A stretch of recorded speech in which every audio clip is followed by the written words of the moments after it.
dragon's blade, a green leaf rises, calling your name. Through the forest, through the skies, breath of fire fuels the fight to rise. The chrono takes the trigger set, the quest for mana we won't forget. Final dreams of fantasies call Rief, the leaf will conquer it all. Legends awaken, worlds collide, with every stream the hero's guide. A guardian of games, a shining beam, join the adventure, live the dream. Rief, the leaf, the master of RPGs, with the dragon's breath and the courage of trees. The quests and battles will stand as one, the journey's just begun under the green sun.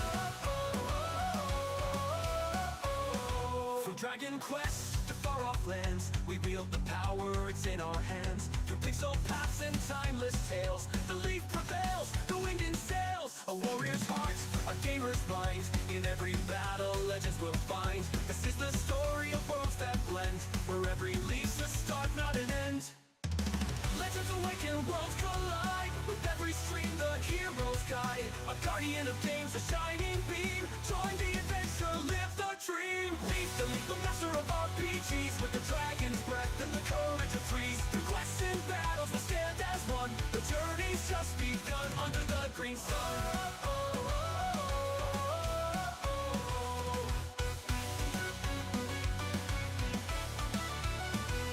Raise your swords, let the magic ignite. We'll cast our spells through the endless night. Every dungeon, every lord, we fight together forevermore. Rief, the leaf, the master of RPGs, with the dragon's breath and the courage of trees. Through quests and battles will stand as one, the journey's just begun under the green sun. So grab your gear, it's time to play. In Rief's domain we'll save the day. Through pixel dreams and skies so wide, Rief, the leaf, we're by your side.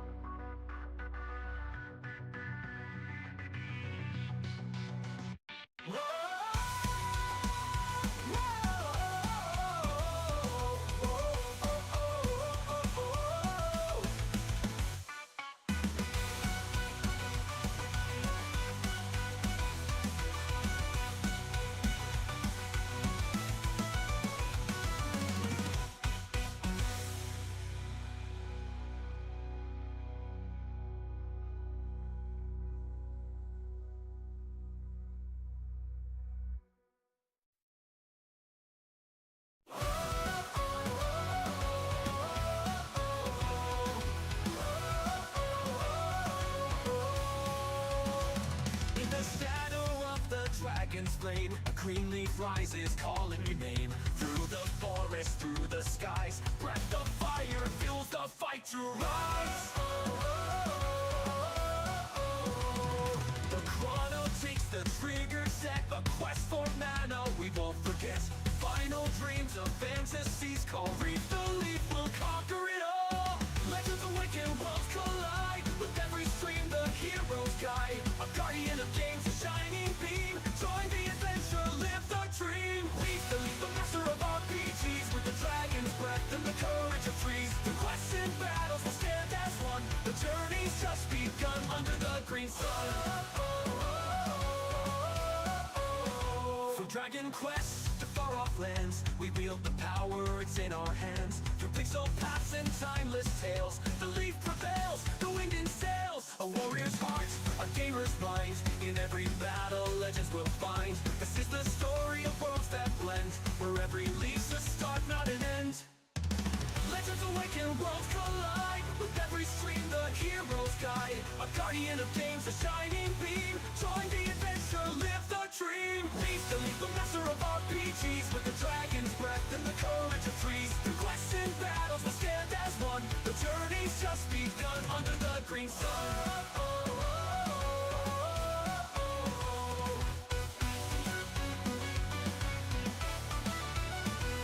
Raise your swords, let the magic ignite. We'll cast our spells through the endless night. Every dungeon, every lord, we fight together. Hello and welcome, my leafy leaves. Maybe you can hear it, but I'm a tiny bit sick today. So it will be a more silent stream. And because I always wanted to do it and just always couldn't get around to it, we will start by checking out the Digimon TCG Online, unofficial one. So, yeah, we're gonna do that. So, we definitely will start with the YouTube introduction, of course. So, hello and welcome, my TCG Leafs.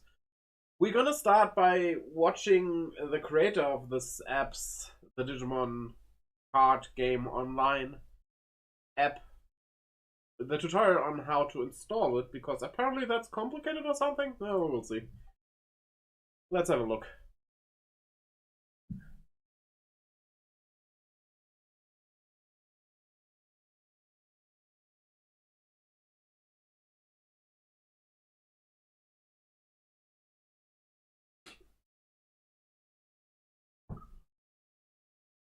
Okay.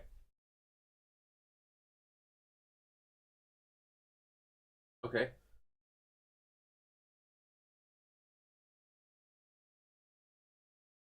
Ah.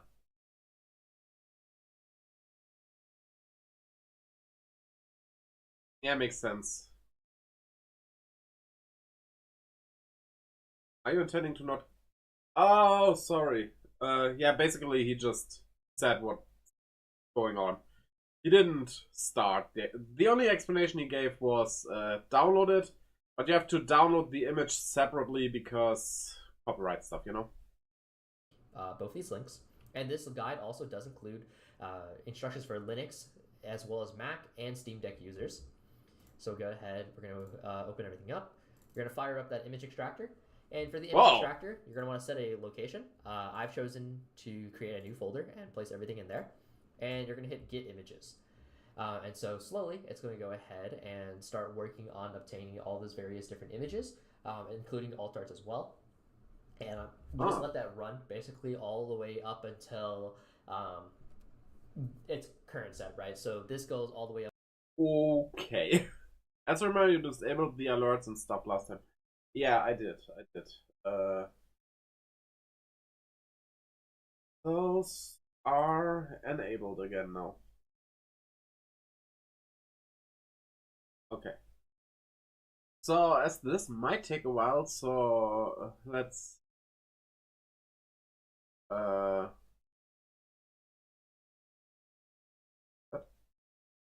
This is the document he gives us, but it doesn't have... Huh!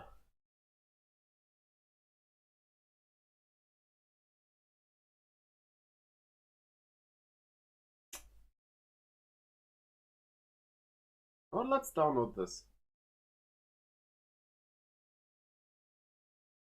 Yeah, download that. Yeah, this will not have a virus. A lot of people downloaded this already. I think it would be known if this was scam. Well, let's see then. Up for BT16. So I'm going to go ahead and stop that preemptively because I've already gone ahead and installed everything. And then once you have that, you're going to go ahead, we're going to launch DCGO. Yes. You're going to let it update because it has an auto updater. You're going to let it run. Okay, you're going to let it update, do everything. Okay, close it out.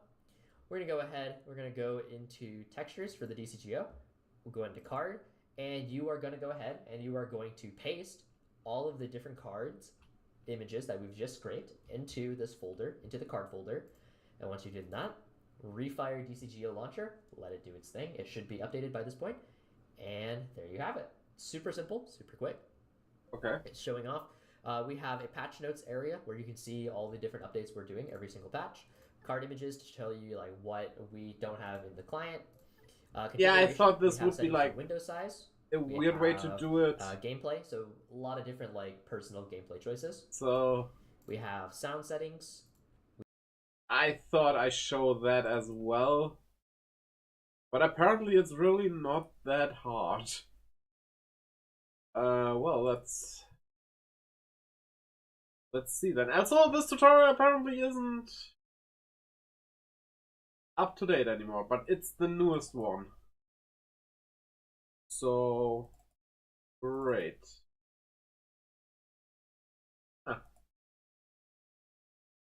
So where do we get the image scraper from then? Let's just see if it's already in there or whatever. Huh.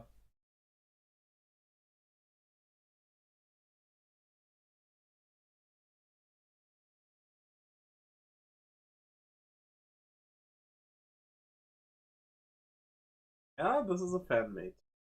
I know.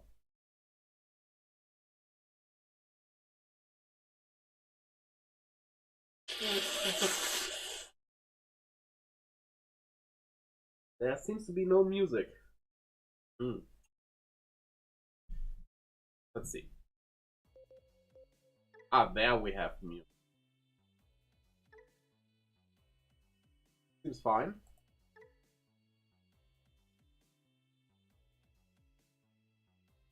Okay.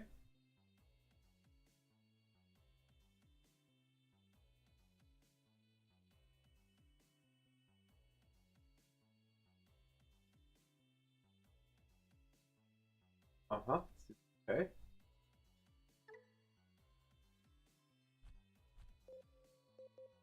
Let's see if we can build a deck.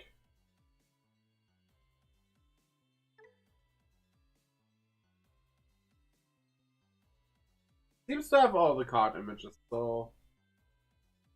Great, yeah, let's create a deck together.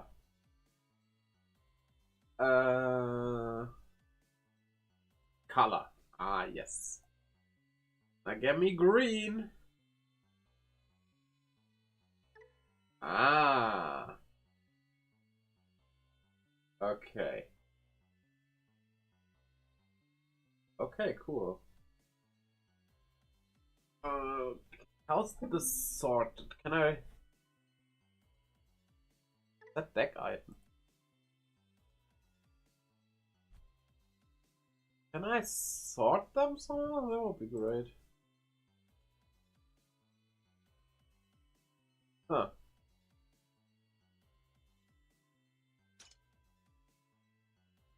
I guess we start by looking for the Fagamon. Which will be my main card.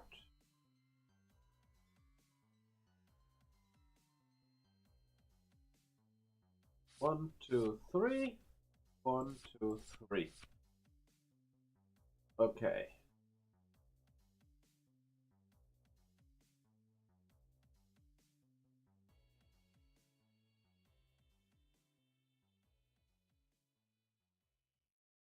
Okay.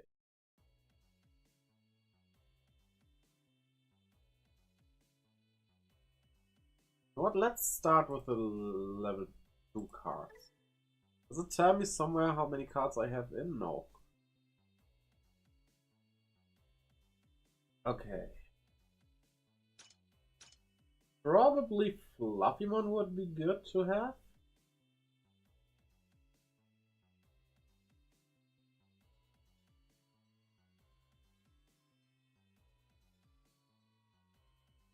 Spending, okay.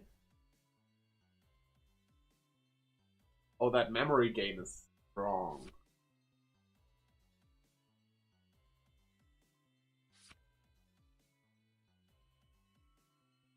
You do. Suspend. Ah.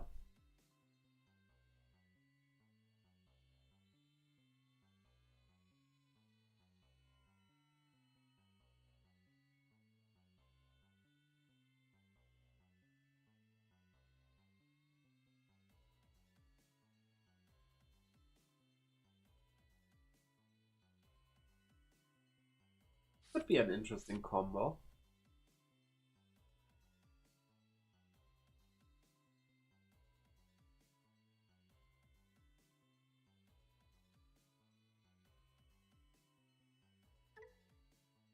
Okay. Well, this Digimon has Pulsemon in its text. Yeah, okay. I'm here, but sorta I got a killer migraine. Oh no. That's not good. Hope you get better well. Get well soon. Yeah, I am sick. So, don't mind me talking gibberish from time to time. Blackbird! Welcome as well. When I was growing up, hashtag was pound, not hashtag. Good thing it changed, since pound me too would have been sending the wrong message. Okay, yeah. I think this Pulsemon might also, yeah, has Pulsemon in its name. I would love to have a Pulsemon as well, but might not work out. Let's see what else we have.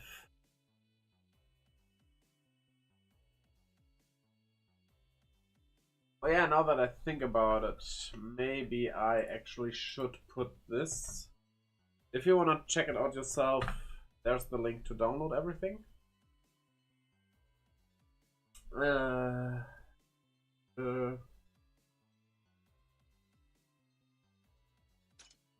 There's another Pulsemon. This Digimon gets plus 1000 DP for each of your other suspended Digimon. I think I'll take 2 of these.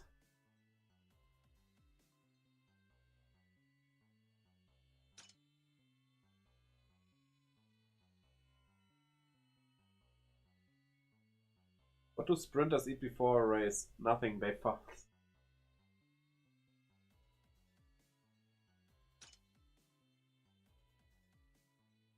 Ah, that's Kokoro now.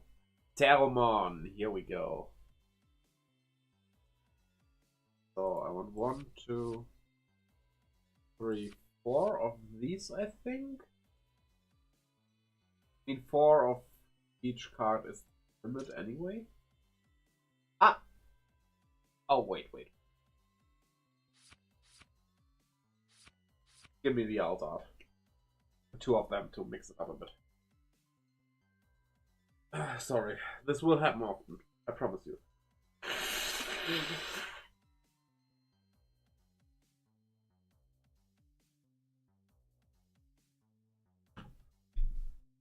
Okay, what does that Elegmon do?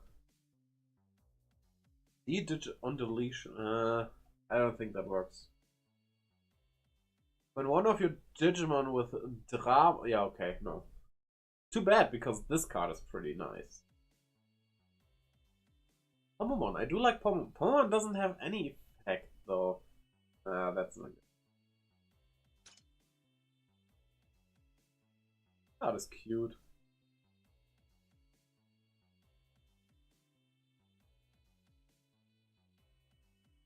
Wait, when an opponent's Digimon is suspended. That...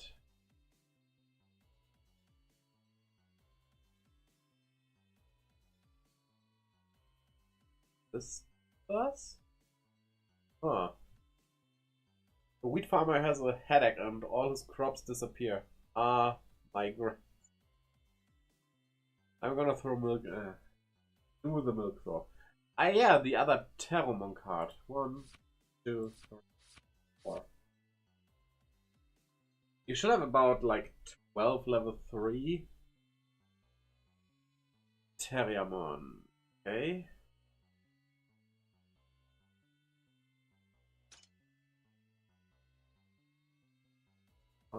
There's another Pulsemon here doing nothing. This Dracomon? When you play oh yeah, okay. I don't have those planned for this deck, so... Yeah, there's another Terramon. I guess we'll take 2 of them. That seems good. On to level 4. I get a headache, I take 2 aspirin and keep away from children, just like the bottle says. That makes sense. Aramon. A card with Angoramon and yeah. It's those. I guess Bulkmon won't work as well. Ah, technically? Well, it has pull, but that would, like, if I Digivolve, that wouldn't go anymore.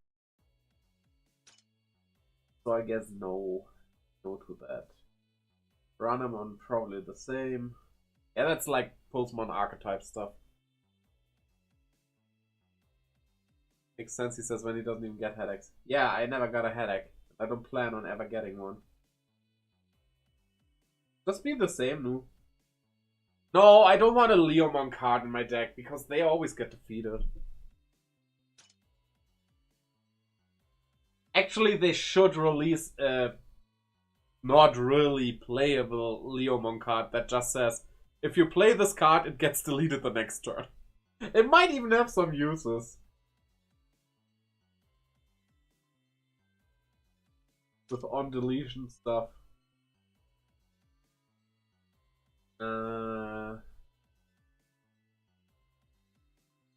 Adramon.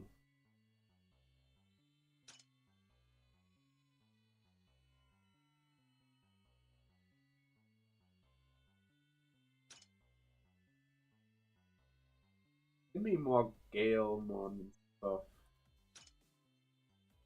I love this Tyrannomon art. This is so great.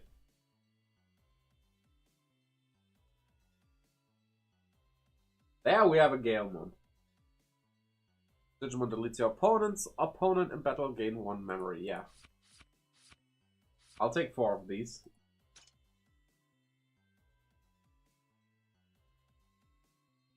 Good, watch out. When an effect suspends one of your Digimon, suspend one of your opponent. That might be good. I will keep that in mind.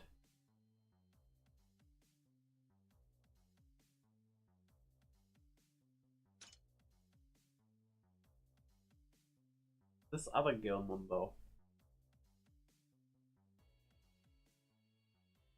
Let's take 2 of these for now.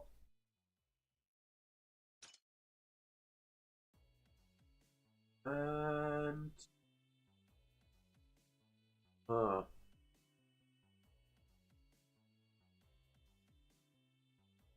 we have this beauty as well.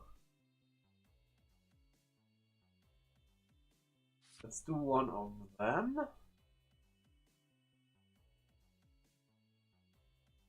But get rid of 1 of these. And I wanna check out that Parasaurmon. Well, that works, okay. Oh wait, I have 1 more slot. Like, it should be 12, 8, 6, 4. No, wait. 12, 8, 10, 6. Like that. Do I take another Parasaurmon or another Gale? I will take another one of you. Great. So, level 5. Search.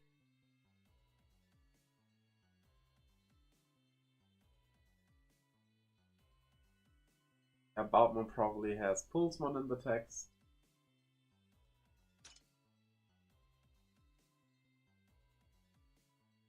Definitely. And of course it has. Oh yeah, Toropayamon. Suspend one of your opponent's Digimon with 5000 TP or less when attacking. That in my head.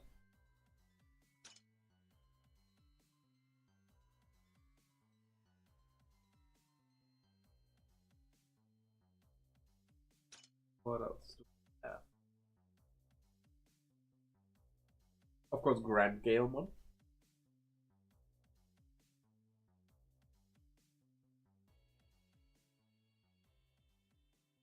One, 3. Also, this should be 10, not 8. Sorry. Ah, Garudamon. Well, this Digimon is suspended. I love Garudamon so much, but that's... it's not, like, useless, but it doesn't, like, support my deck specifically. So, yeah. Take 1, 2, 3 of these as well. There should be more Grand Galemon though. That one. 1, 2. Okay, let's take 3 of them, but remove 1 of those. I think that works. So we can take 2 more level 4 cards.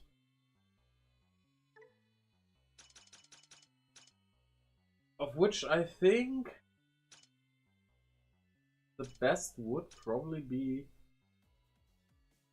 2 more Galemon. Okay. Level 6 we already did. Level 7. I'm not sure if we have any green level 7 that would work. Really.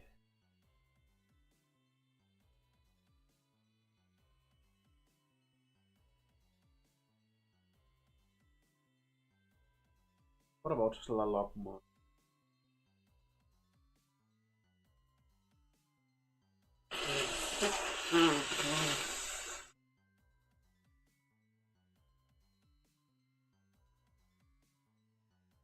The natural spirits trait. I don't think.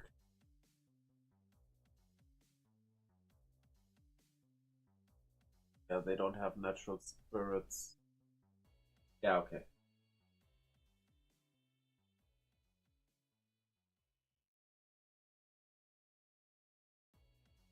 What about you?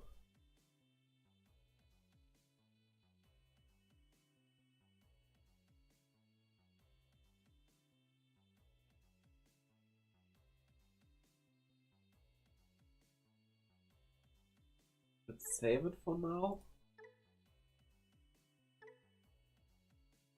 Oh.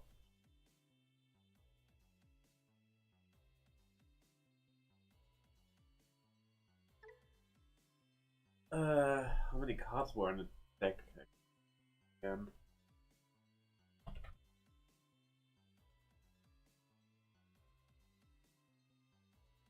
Was it 50, right? Yeah.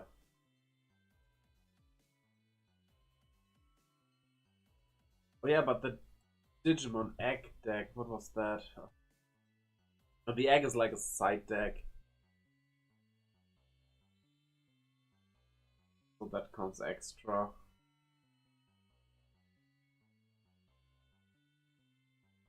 Two decks. Deck made up of 0 to 5. 5, not 4. I thought it was 4. Okay, yeah. Good.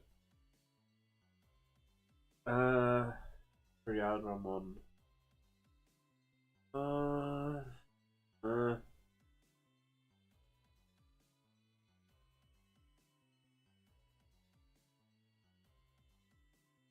I think this works in an Imperialramon deck, but not so much in a Thingmon deck, Agamon deck. Okay. What about classical Omegamon? All the integer stuff.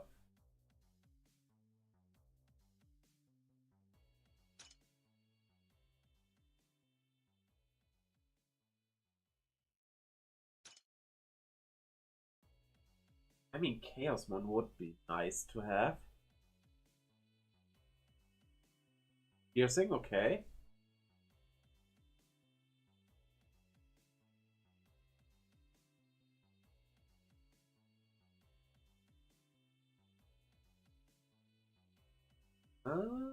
Huh. One of them? Let me look at Valdormon version. Valdor Arm version.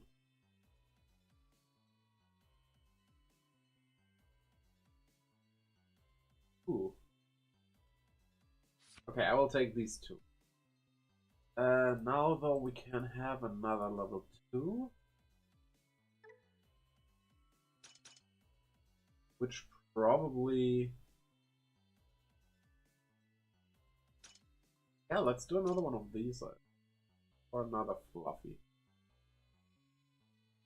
Let's do another fluff. Okay.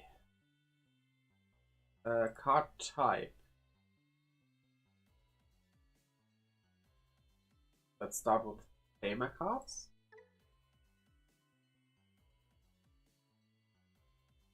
Of which we definitely want the Liberator stuff with this deck. So yeah, winner is Liberator, but he is specifically for Royal Base. We do want... What is Tiger doing?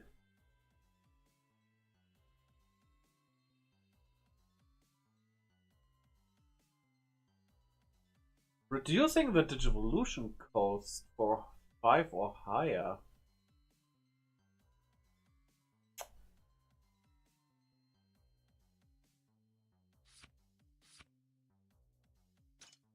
That does sound good.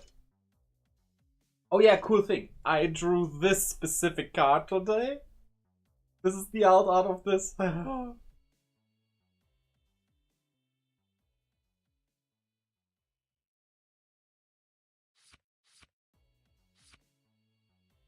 Do I want 4 copies of this? 1 Terramon without playing the coast, okay? Avian or Burden. Suspect. Good. I think I go with this. And then some option cards. Let's start all the way. So yeah, agility training. Top 2 cards. Add 1 green card among them to the hand. Turn the rest to the bottom of the deck. Okay.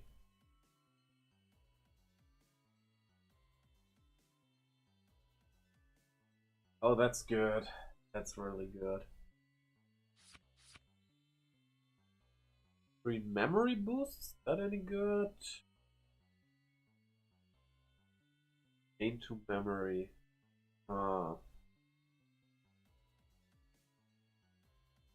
Have to return 3 cards to the bottom. Ooh. Ooh. Let's keep you in mind and look at white. Because for those who don't know, white can... What's up with that? White can be played regardless of the color. Okay. Oh, I don't know. Good. What does future potential do? Ignoring cards' color requirements.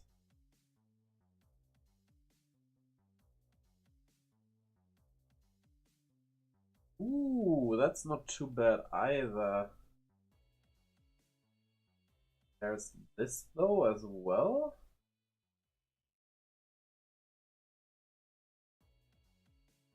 They don't have the out for this. Huh.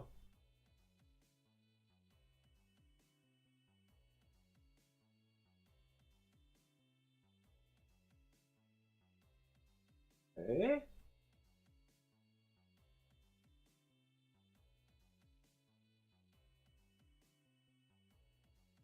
Color. Huh. Let's do.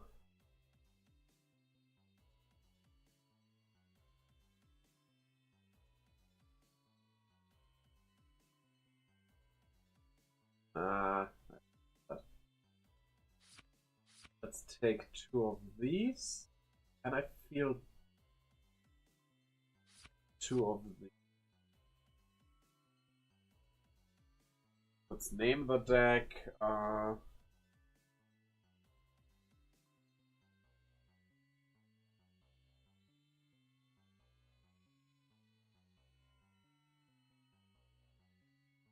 Because this is the Fagermans. I don't know what these numbers actually mean.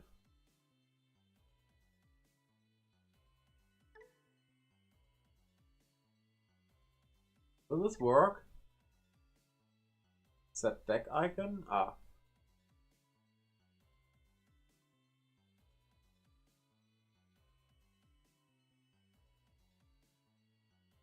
I want this, to be honest.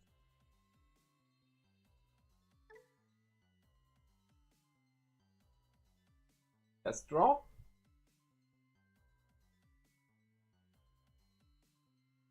Okay.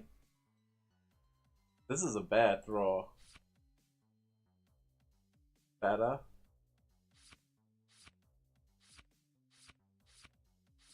I am very unlucky right now.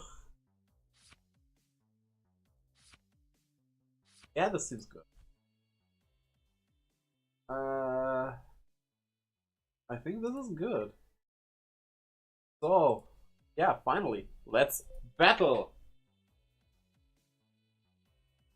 Let's do a random match and hopes. Select your deck.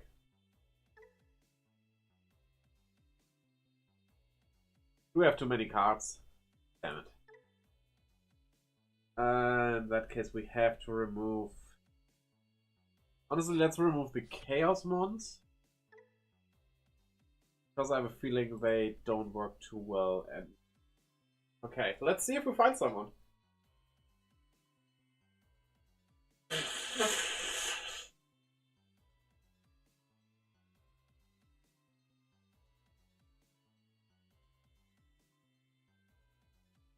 Also, if somebody wonders, looking at you, Blackbird, I disabled Thornic for today because my voice cannot handle that. He will return next week, probably. He's on vacation on Skull Island. Okay. Yeah, I want a mulligan. That's not that much better.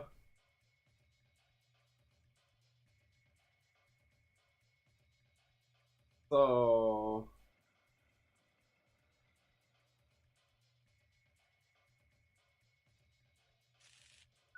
Ah, he was still selecting.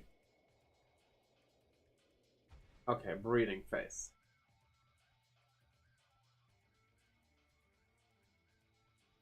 Let's play Shoto. Okay. Would be cool if you could have, like, pictures for the playmats.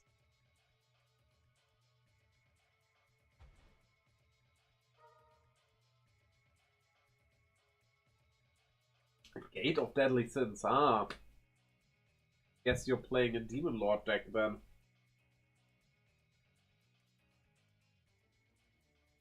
Wait, is it my turn? No, I didn't draw. Still opponent's turn.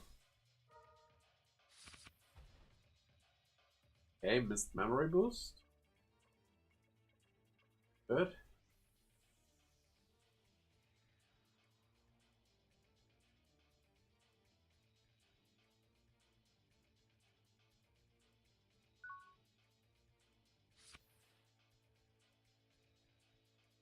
This is such bad draw luck.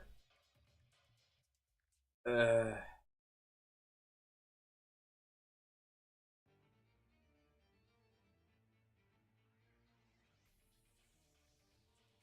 gonna give him... Let's play this.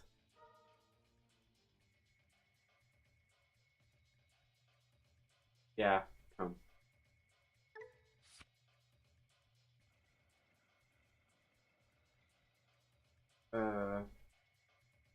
This.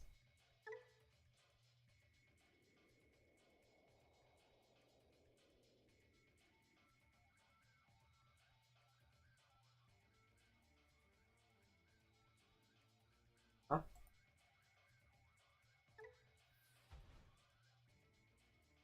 This lets me play Terramon. Yes. Okay, I'm getting the hang of it. Okay, cool. So I now have a Digimon on the field, and he does not.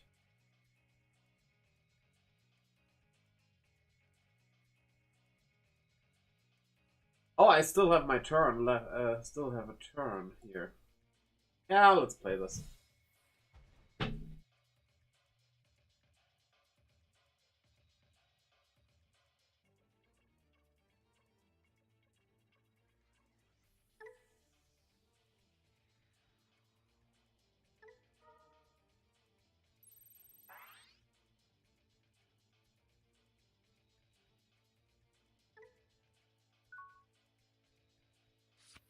Okay.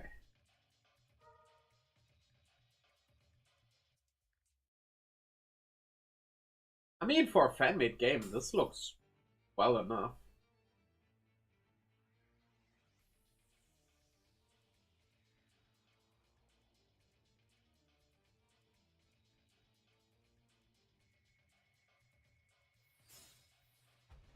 Wait, Shu Yulin?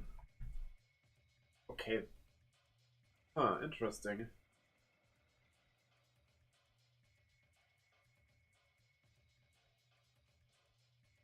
What do now, huh? Oh, Baltham on sleep mode.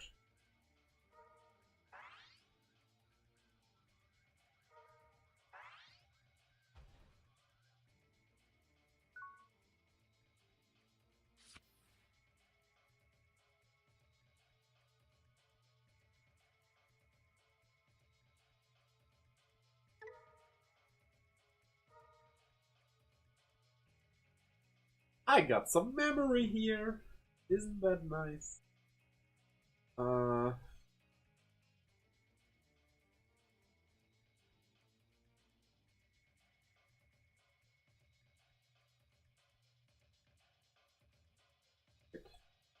yeah, let's try a security attack.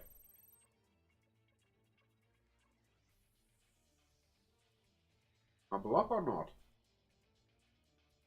I hope not, actually. Hey, that wasn't the best choice. I could have seen that coming. I guess I just have to.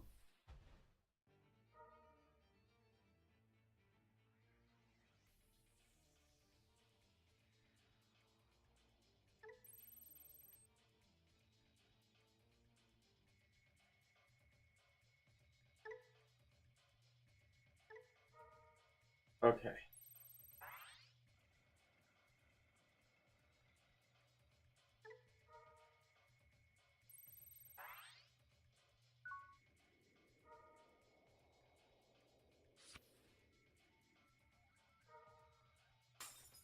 My drink is done.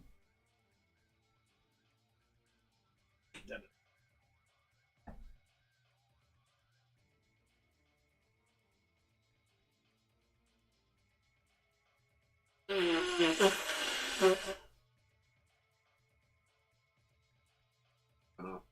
Play?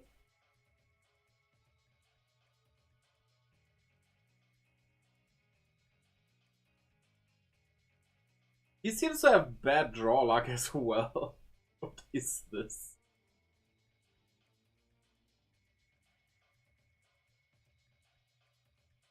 I can see my shields there, okay, but oh. Creepy mon, huh?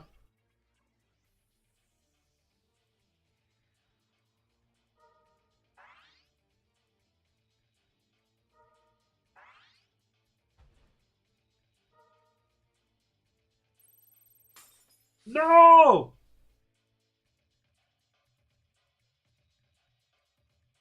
Uh,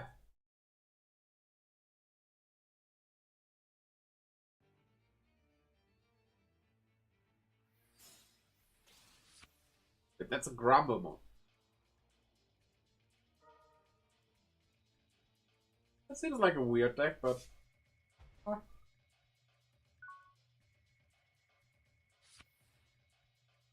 oh yeah, thank you for another Galemon.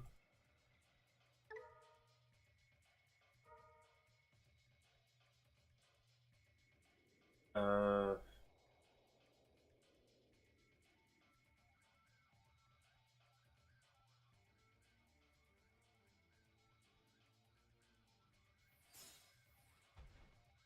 gotta play this.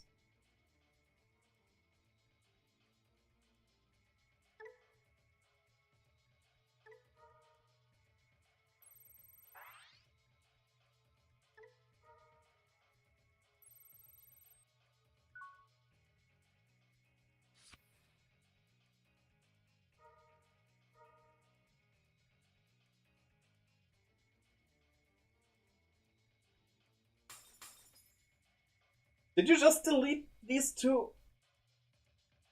What kind of strategy are you going for here? I gotta summon a loose summon, huh?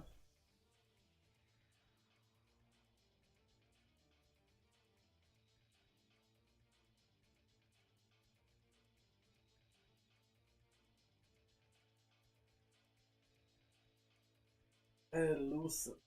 Okay, okay, okay.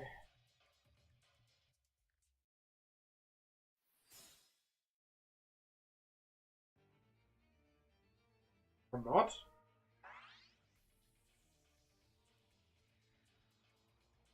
Huh.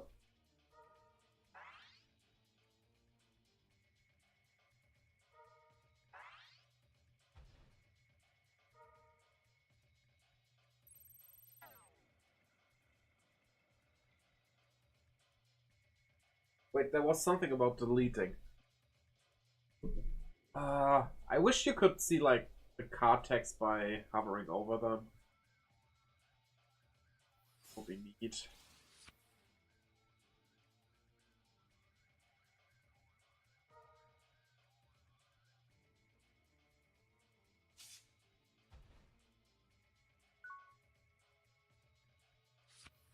Ah, we got a Pulseman at least.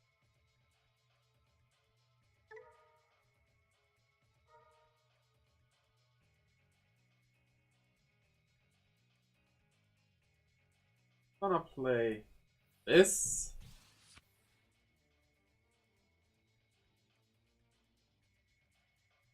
And I did both that again. Yeah. Play this. Oh, oh, look at that. Look at that.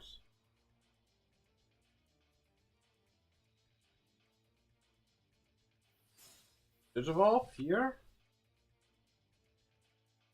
That ends my turn.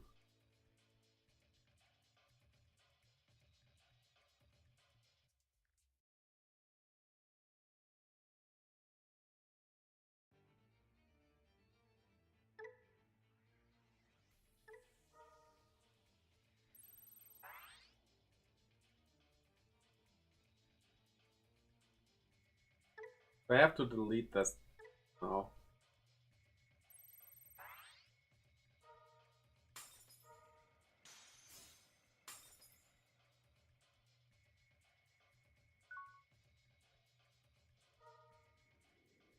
Oh, damn it. I'm not completely sure what's going on with the opponent's deck. Delete both of them, that would be great.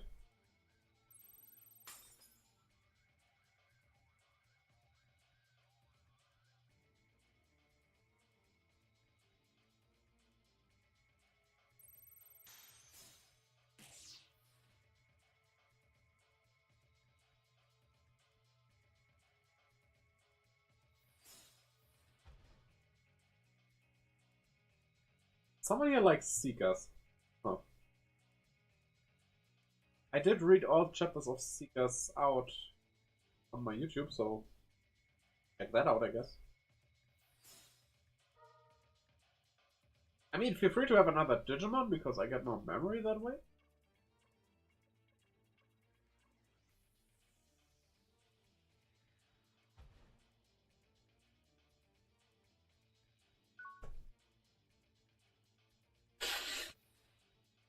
Oh, another Zephagamon. Oh, well.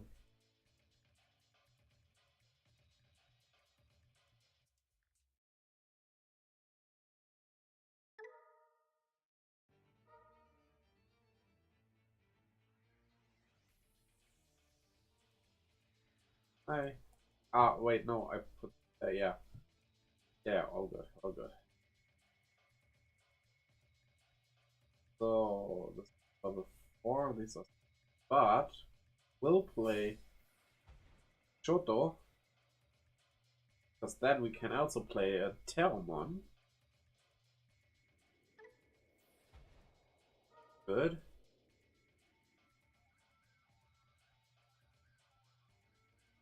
I mean, Go for this.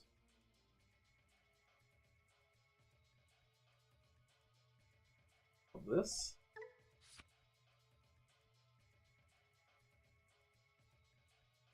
Now can Digivolve this. Level 4. Gain more memory. Yes.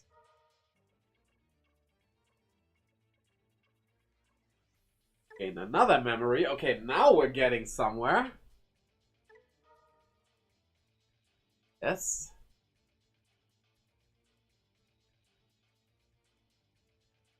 Do I need that? Technically, yes, yes, yes, I want.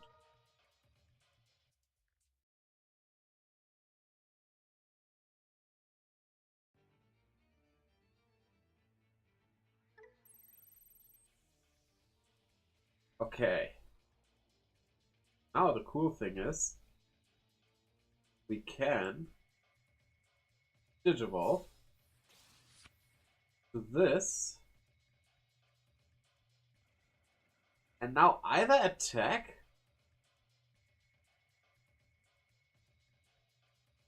or Digivolve first. I say we Digivolve.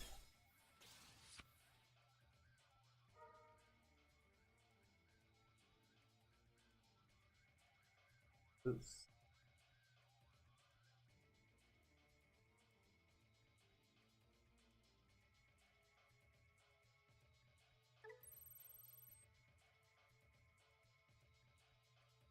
Heal 1 Vortex,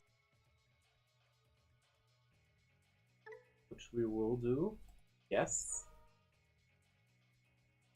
And that will attack Lilithmon.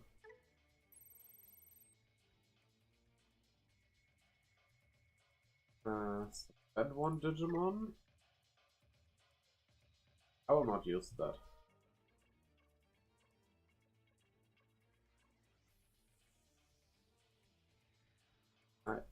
That Lilithmon? Yeah.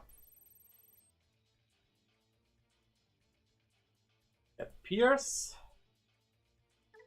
Because yes, I do want to get Pierce.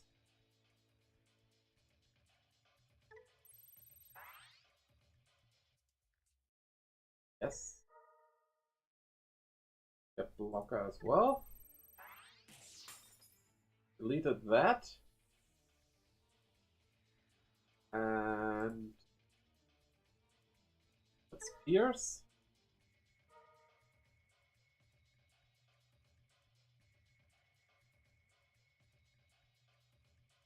I love this. Oh. Some things happen. Game? Game?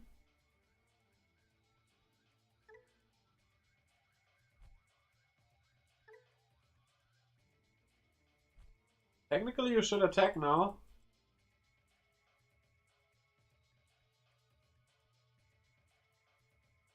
Ah!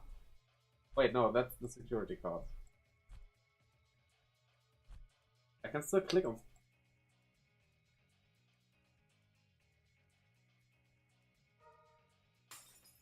Oh, I needed to delete a card.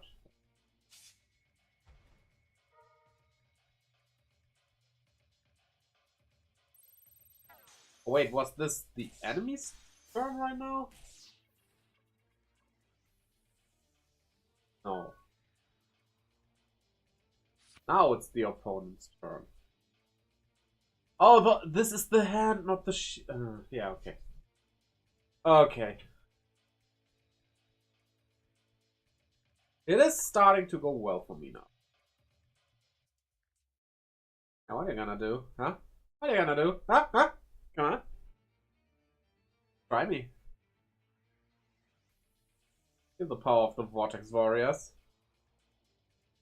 All 2 of them, though I only have 1 of them.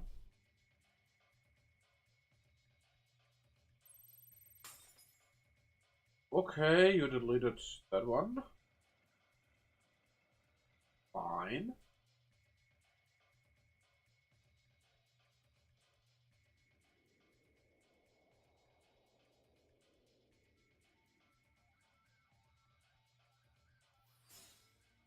The Viamon, okay.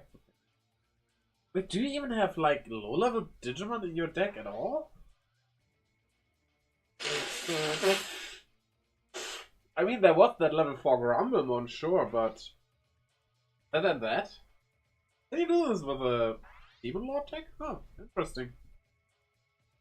Oh, you're stronger than me. I see.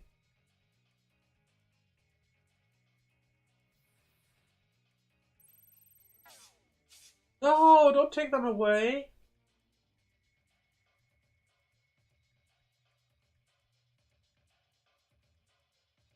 Oh, come on.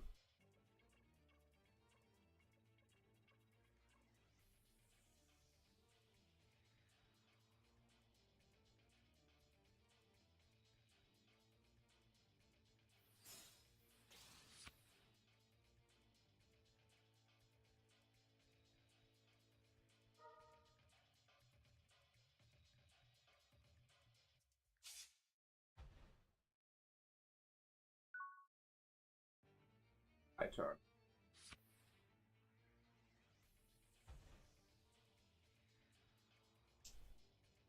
Okay, yeah, I mean, give me the memories. Okay.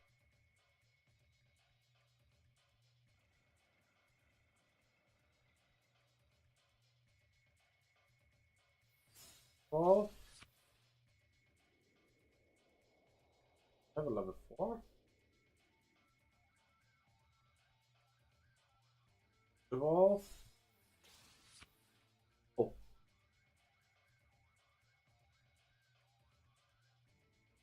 not for this turn though.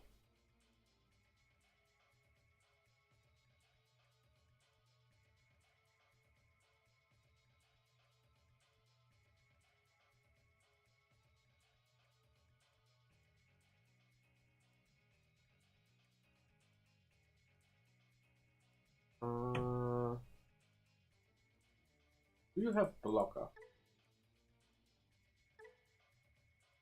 No.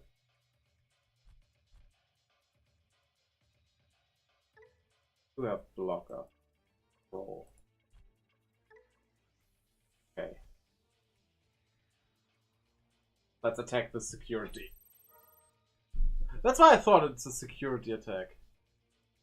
So spend 1 Digimon.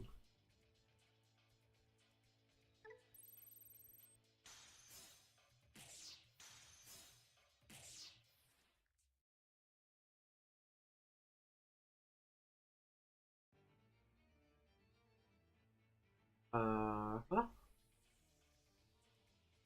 Let's use this after all. Like the tamer. Yeah, this one? Select card. This one.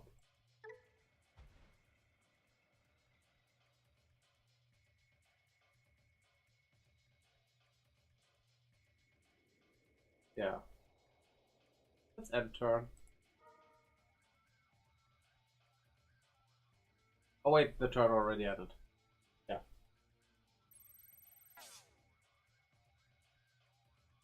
Can you leave my bottom cards alone? Moby, would you be a darling and get me something to drink? I desperately need something. That would be perfect, love you. He's also sick. Oh, it's my turn. It's my turn, I barely know. Is it my turn? Okay, yeah. Okay, it was my turn.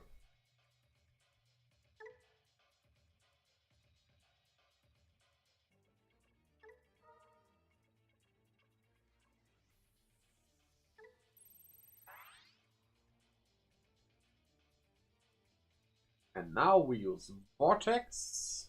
Oh, you know what? No, we use this.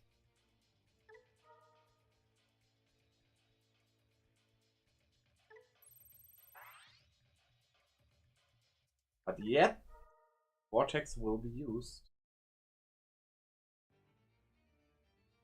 And attack. Not. Should have suspended something I can attack. Okay, that was my error.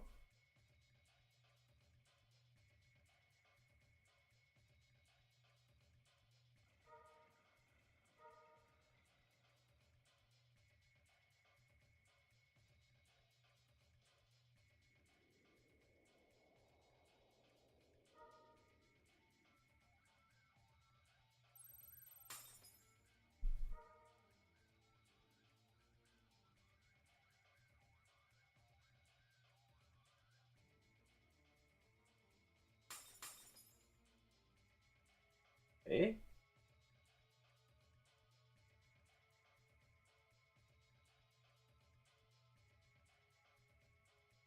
I mean, I technically already won here.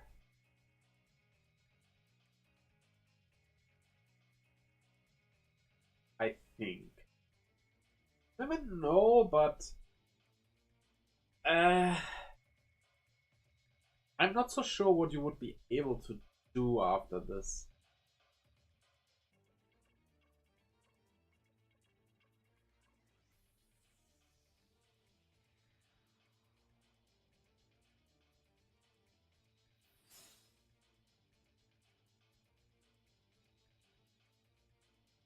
Okay, Lucibon X antibody.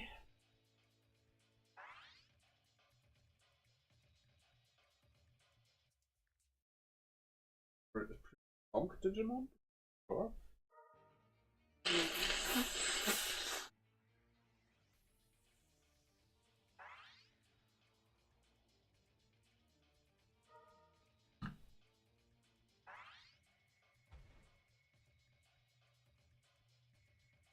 You have blocker.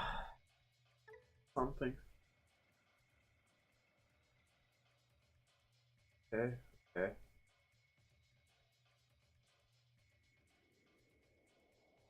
Okay.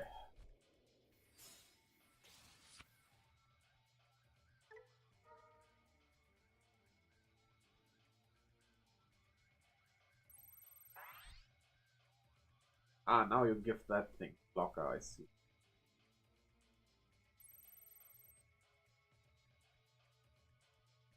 Why shouldn't I block, right?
Uh, what was that?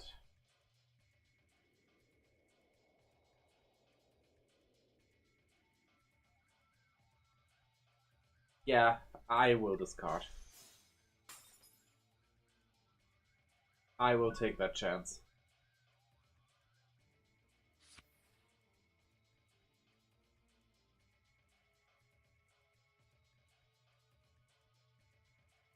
That agility training. Wait, what did that again? Reveal, yeah, okay.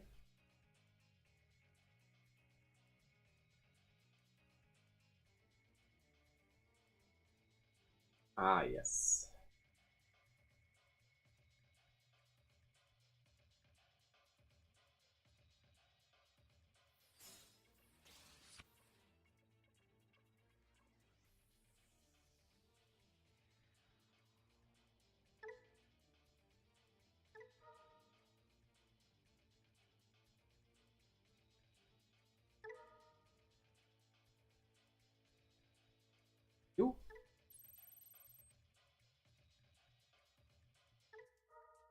memory.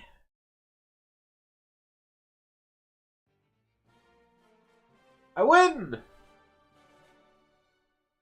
Did the other side give up? I mean, yeah, I would have won. Definitely.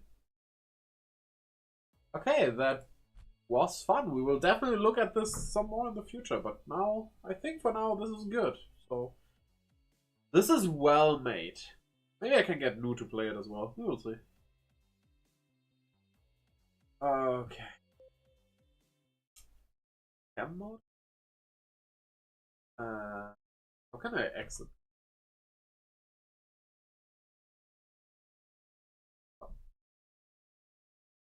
Yeah. I need to get rid of this because I am cooking suddenly. I was so cold. I am wearing 2 pants! 2!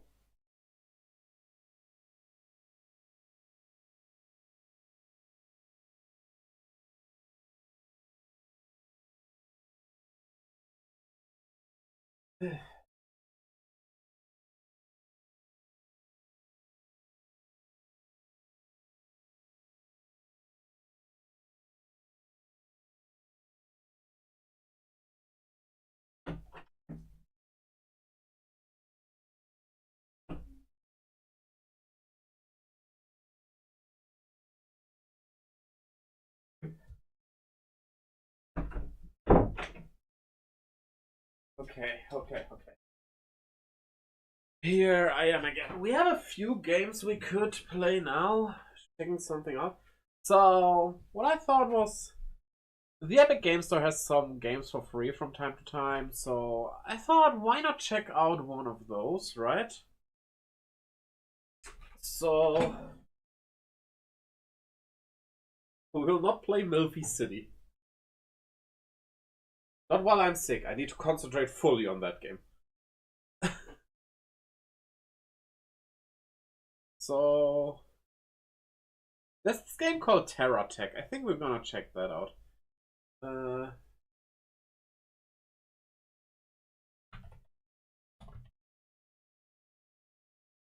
Let me adjust this all real quick.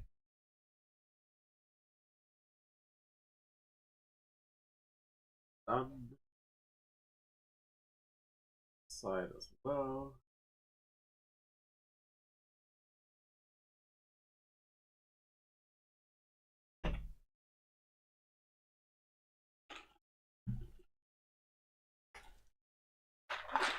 Oh, I'm suddenly hot. I'm dry.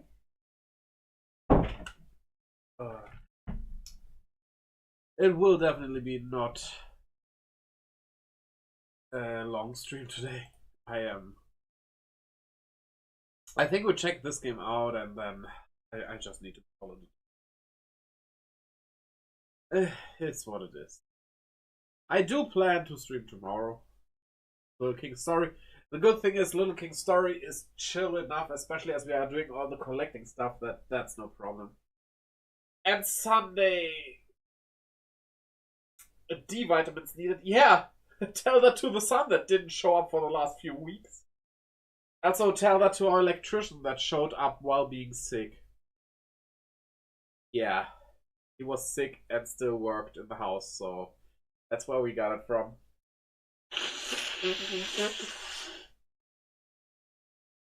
But at least we got a few rooms. Well, not done. The electricity is done. We need to, like, paint the walls and stuff. But we can do that now, thankfully. Okay. Terra Tech. Let's start that game. Graphics quality. Fantastic. Play.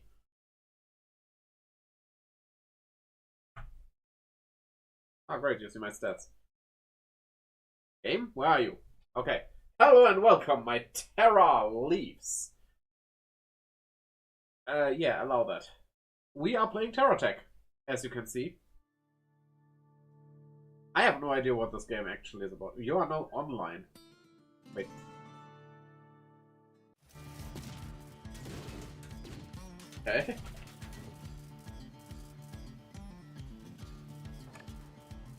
Language English, please. Controls, we'll see. Apply. I guess new game. To the campaign.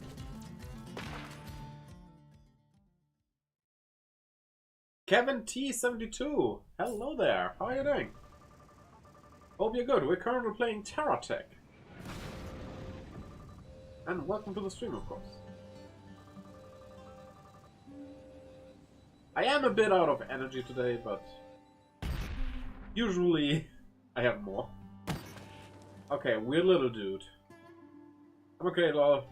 Trying to figure out the game out too. Oh, that's interesting. Cool. Need to protect it at all costs. Okay. Sure, you tell me the right button and I press left. You even showed me the right button. I am dumb. Hey, we're bigger. Oh. Okay. So it's a puzzle game. No, probably not really, but I guess it has some puzzle elements. Oh, we got a light machine gun. And a drill. Yo.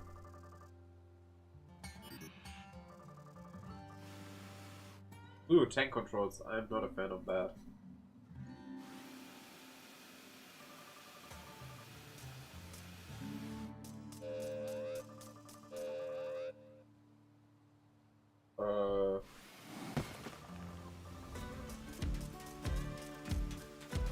Let's kill Big Tony. Okay. And now we can make ourselves bigger or what? Oh.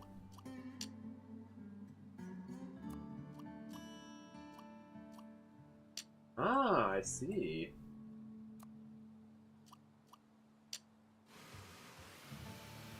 Like, drill through the ground.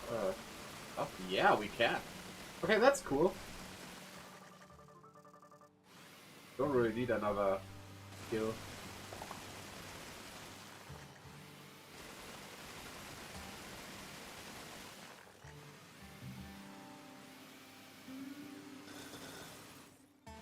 Oh, what are these?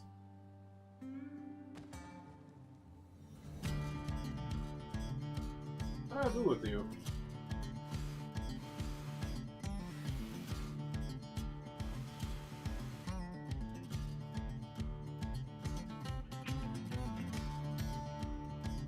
Huh.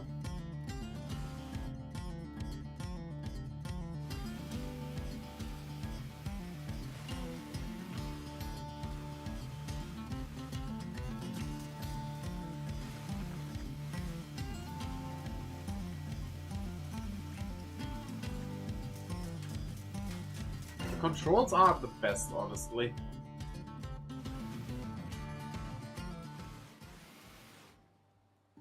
The wheel, right? Oh wait. This is a weapon.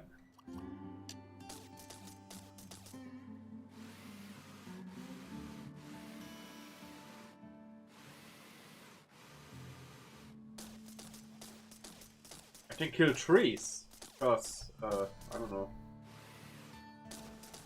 Trees are evil.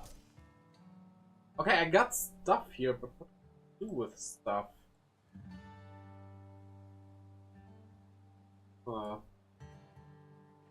There are some green crystals. Let's check those out.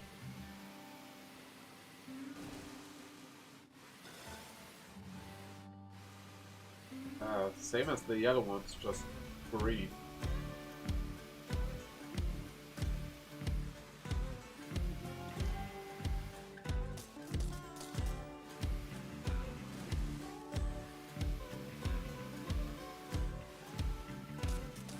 I expected something different here. Did leave anything good behind? Wheel.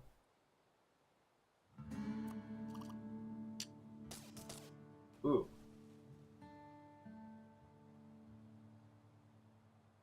are getting weapons up.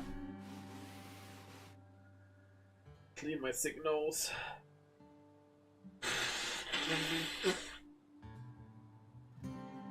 To be quite honest, with better controls, I think I would have a lot more fun.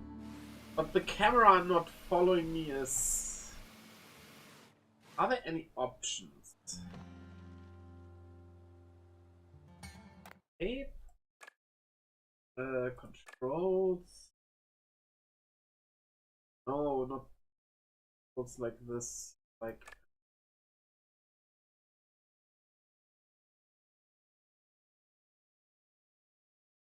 Okay.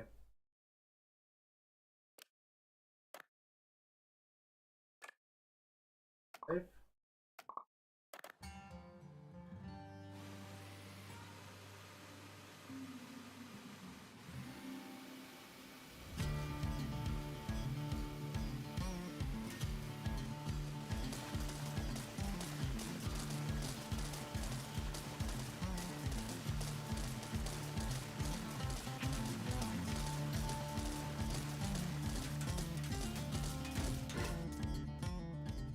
Gotcha. Now we have another gone. Okay.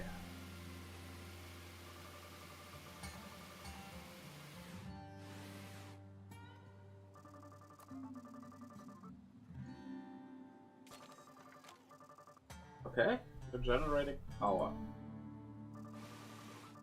Whoa.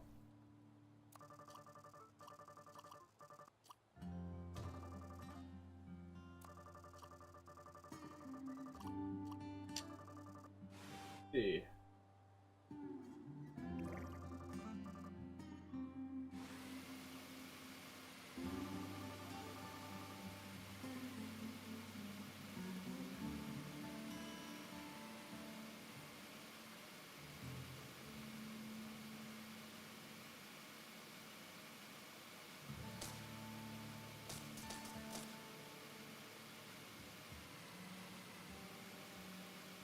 Wait, I need to do something back at the station.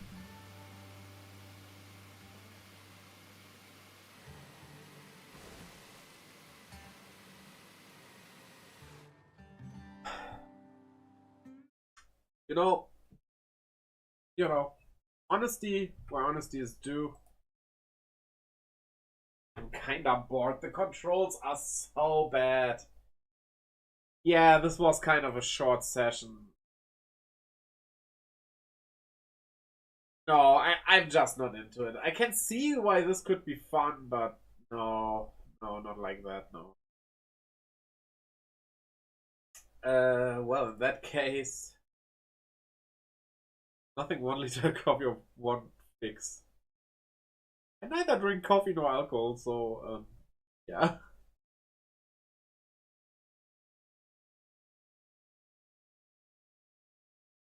You know what? What else would we have? I thought we would be longer with that game. Sorry. It wasn't that much. Also, the sketching, yeah, I said maybe we sketch something. I just can't. I just don't have the head to do that. I wouldn't become anything good. Uh, uh, what to do?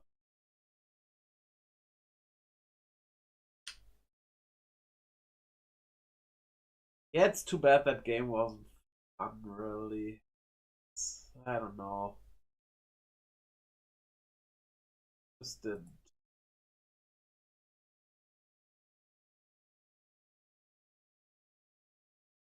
I can see how it could be fun.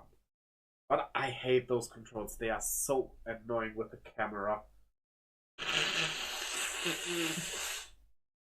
Usually I don't want stuff to stick behind me, but in a game like that, that would have been the thing that should have happened. I would say that we gonna check out if there's some kind of funny video or something. What do you say? I don't know. I kind of feel that. No, I don't have the head for a game like that.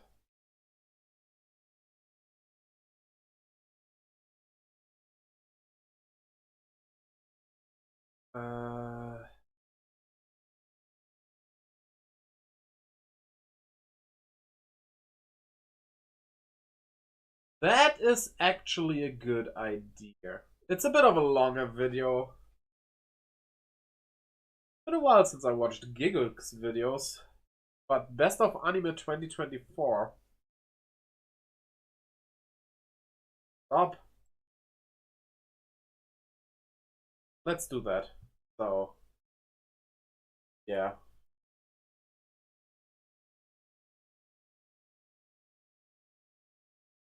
Let me adjust the info. Action done. And let me put link here. There we go, and then the YouTube intro. Hello and welcome, my anime watching leaves. Gigok did his annual anime recap thingy, and we're gonna react to that. Because I am very sick and could get a good laugh, could use a good laugh out of this, so let's go.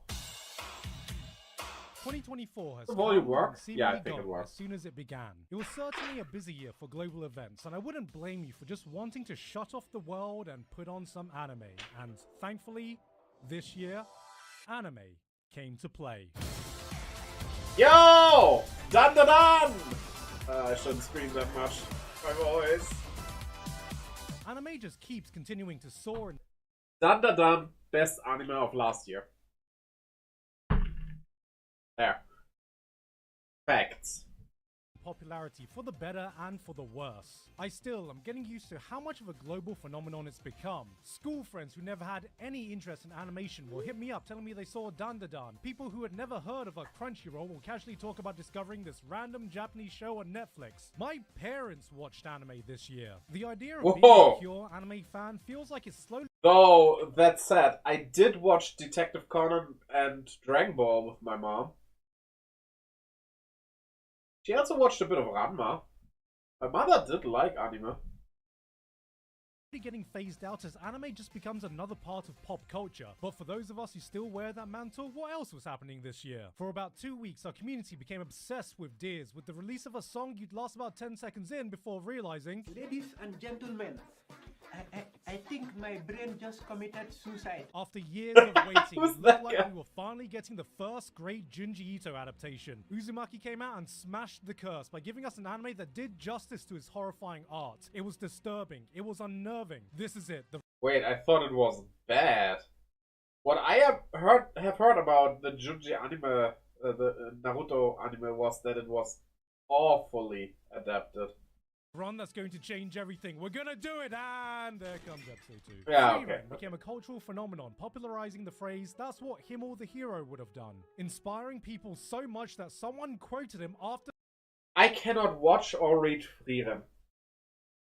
They use so many German words. For me, as a German, it reads like confusion is confused while being confused.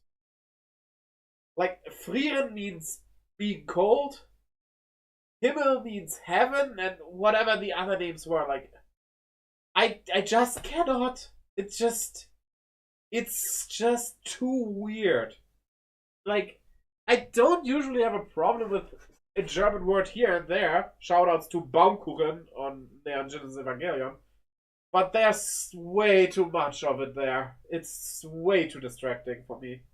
stopping a real knife attack. In a rare case of a Freeman fan doing something outside of posting Yubel's What? armpits. Demon Slayer laid the groundwork for its final arc by having his big bad Muzan take 5 business days to walk to his destination. Fans seem to be split on whether this scene was pure badassery or just over the top silly. I'm just saying, if they really wanted their villain to have unmatched aura, they should have just fully committed to the Bollywood way of introducing their characters.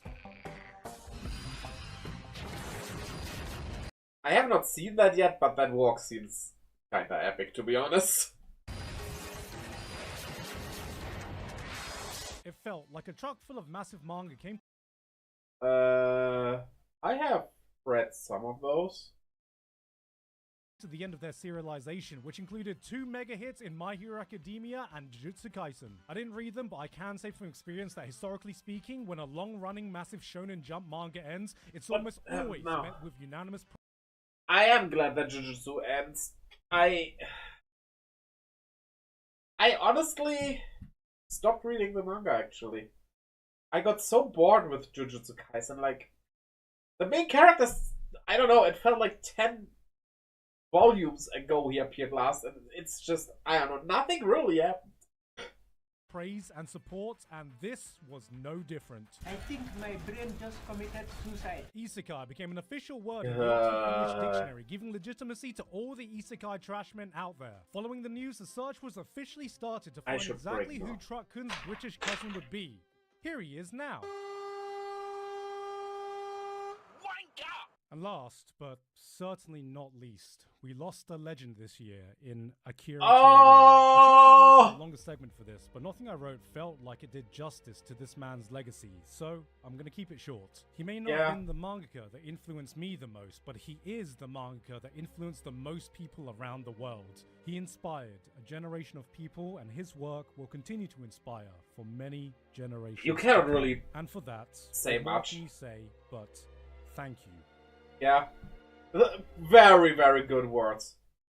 That's all you need. This like, was a weird year to try and distill down when picking my best anime. To avoid any confusions, these videos aren't just meant to be a definitive shortlist of my favorites, but it's my favorites that I want to passionately share and talk about with you guys, and normally that's the vast majority. But it turns out that a lot of my favorite shows this year I don't have more than like 2 sentences to say, mainly because many of them have very recently been on previous year's list and they just continued doing what they were doing so well. So for the first time it felt right just to do some quick honorable mentions for the shows that helped to Oshinoko, also great show.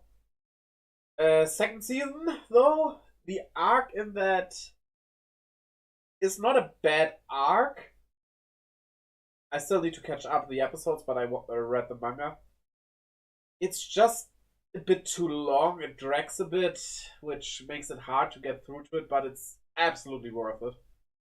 define my year, even if I don't have much new to say. But before we get to that, I want to have a quick word about today's sponsor, Honkai Star Rail, a free-to-play sci-fi RPG from Hoyoverse with some of the most iconic characters they've ever made, such as Restless Vagrant. You idiot.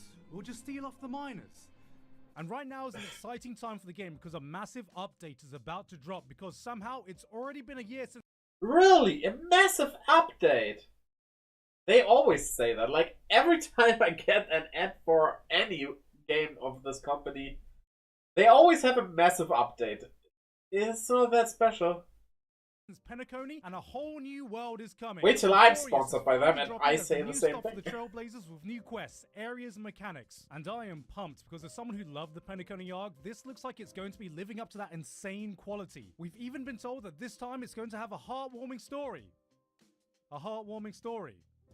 I see no reason to doubt you, Hoyoverse. Of course, there's going to be new 5-star characters dropping too, starting with the Herta. Wait, Herta? The sassy lost tsundere of Star Rail? How the hell was she a 5-star now? Damn! Yes, the Ice Queen is here to take her crown, complete with her 5-star upgrade. But that's not all, because she's going to be joined by Aglia, a new 5-star lightning Greek beauty. But I don't know why you're really here. You don't care about me. You just want free stuff, don't you? Don't you? Well, right now there is a free 5-star selection event that will last until version 3.2. But wait, there's more. By just logging in for 7 days, you can also get a free 10 pull. What, not enough? Alright, a little greedy, aren't we? Well, here you go. Use the code on screen right now for 50 free Stellar Jades. There. Are you happy? Works every time. So, what are you waiting for? Click that link in the description to download Honkai Star Rail today. Thank you very much to Hoyoverse for sponsoring me today, and with that said, here are some of the honorable mentions. I actually really enjoyed this season of Oshinoko, maybe even more than the first season. This year, we shifted gears to spotlight the Japanese theater, resulting in some of the best episodes we've seen in the entire series, with some insane direction at times that truly made you feel like you were living an authentic theater experience.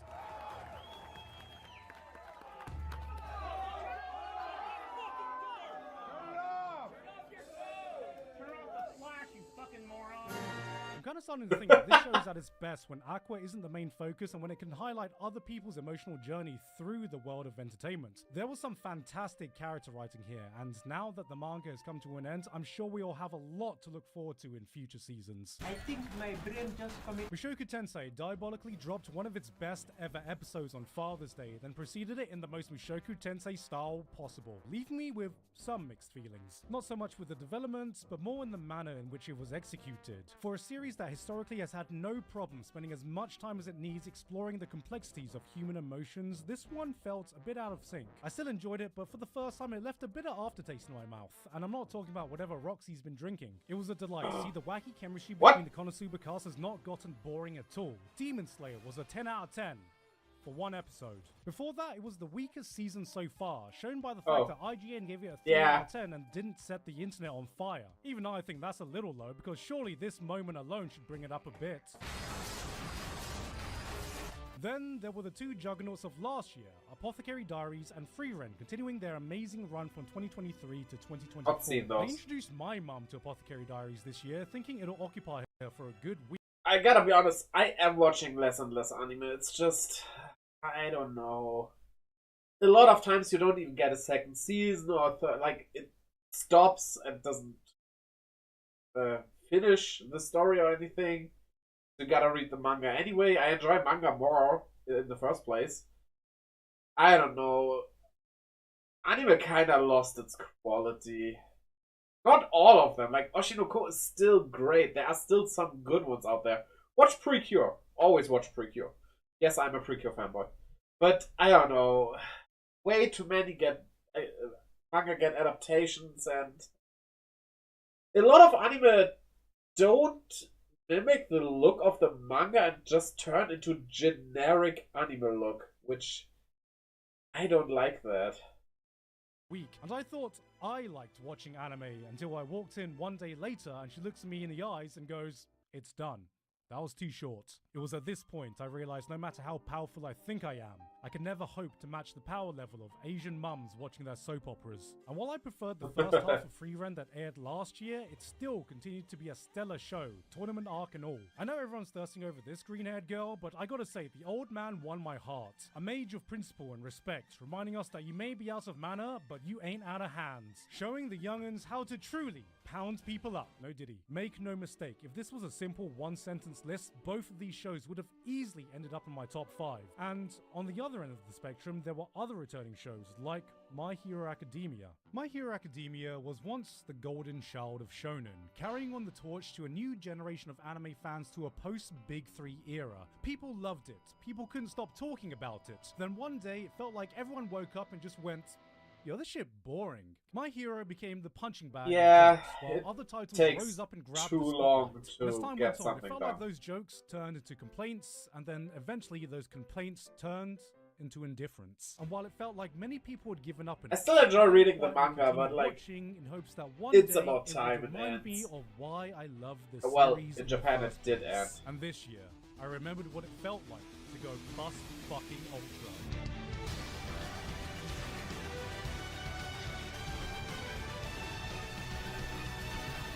Like in the modern age of action shonen, a lot of us have forgotten the beating heart of what My Hero Academia truly excelled at. Its amazing attention to detail in its character writing and development. This is what has shined in these latest seasons, and on that playing field, only a few of its competitors can compete. However, if you come into this as another battle shonen anime, you can definitely feel it being left behind when compared to the plethora of modern action spectacles its contemporaries have been showing us. Take this fight. We have Fireman versus Ice Boy and friends. It's a one versus many brawl. Fireman blasts them with a super hot fire, immediately rendering the team useless, and punches Ice Boy, but Ice Boy has a technique that neutralizes his fire, because, you know, he's actually half fire, half ice, and then punches Fireman, but then Fireman brings out fire that's even hotter than his previous fire, so Ice Boy brings out his ultimate technique, an even colder super duper ice punch. It was at this point I realized I'm not watching an active brawl. I'm watching a turn-based battle on autoplay. I know this sounds like a praise, but this is all to say that if you are able to get past all that, when you can focus on its strengths, when you see all these character storylines collide, it is able to go places few other shonen action shows are able to, and this season was a non-stop barrage of that. Endeavor facing the mistakes of his parenting, Todoroki coming to terms with his family trauma, Bakugo turned into a sympathetic boy, Ochiko proves she's more than just a good girl, Himiko proving she's more than just a crazy girl, Deku stop listening to My Chemical Romance, All Might, Hawks, Dabi, Ida. They may be hyped seeing Gentle again. Gentle? Fucking what? This almost didn't feel like an action show. This felt like an epic soap opera where coincidentally people solve their conflicts by punching each other. It may not be doing what shonen action does best, but it is doing what My Hero Academia does best. Now, approaching the finish line to its legacy, it felt like My Hero has stood up for one last hurrah as it looked me dead in the eye and said, "Don't worry, kid."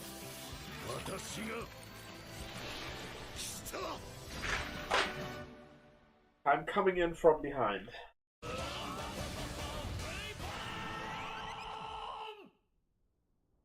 Sometimes you come across I might need to watch that. I'm not sure what that was. Seems like Gundam, which I'm not really into, but I might need to watch that. Show that gives absolutely zero fucks and condenses its entire being into achieving one objective: having fun. That is Brave Bang Bravern. This is what happens when you take the over-the-top ridiculous type of Gurren Lagann, add a bit of tokusatsu, and crash land it into the manly bravado world of Tom. I haven't even heard about that. Then make it about as straight as it too. It is a non-stop, glorious celebration of the best parts you can find in the mecha genre, then throws logic out the window and amps everything up to 11. Cheesy speeches, fusion scenes, old school theme songs that will grow your beard 5 inches. It takes all of them, then proudly throws them in your face. Oh, what was that? Yes, because you know what? Subtext is for cowards. It doesn't care if you get it or not because it's here to do its own thing. If you ask, why does a mecha have a function where it plays its theme song and projects its own background screen? Why is the US military trying to waterboard a giant robot? Why does the protagonist have karaoke subtitles so he can nail the speech during heroic moments? It'll look at you dead in the eye and say, fuck you because this is Bravern. BRAVGWBGWBBWGGGWBBW. What does that spell? It's a treat when you watch a show where you can tell every single person working on it was having a blast, and you get infected with that same joy. This is the shit mecha, the YouTube poop of super robots. Forget a no bullshit show, this is an all bullshit show, and is damn proud of it. It's a show that fully commits to hitting every single emotional beat it needs to, then takes one step back and laughs at itself. Come on, wake up! こんな時だったのにお盛んだね。バカね。私たちもでしょ。If you're still unsure about the appeal of mecha, if you're unsure of what makes super robots great, give this one a watch. This isn't just a love letter to the mecha genre, this will make you fall in love with mecha. You know, figuratively speaking. Here? No. Here? No. Just hear me out. No.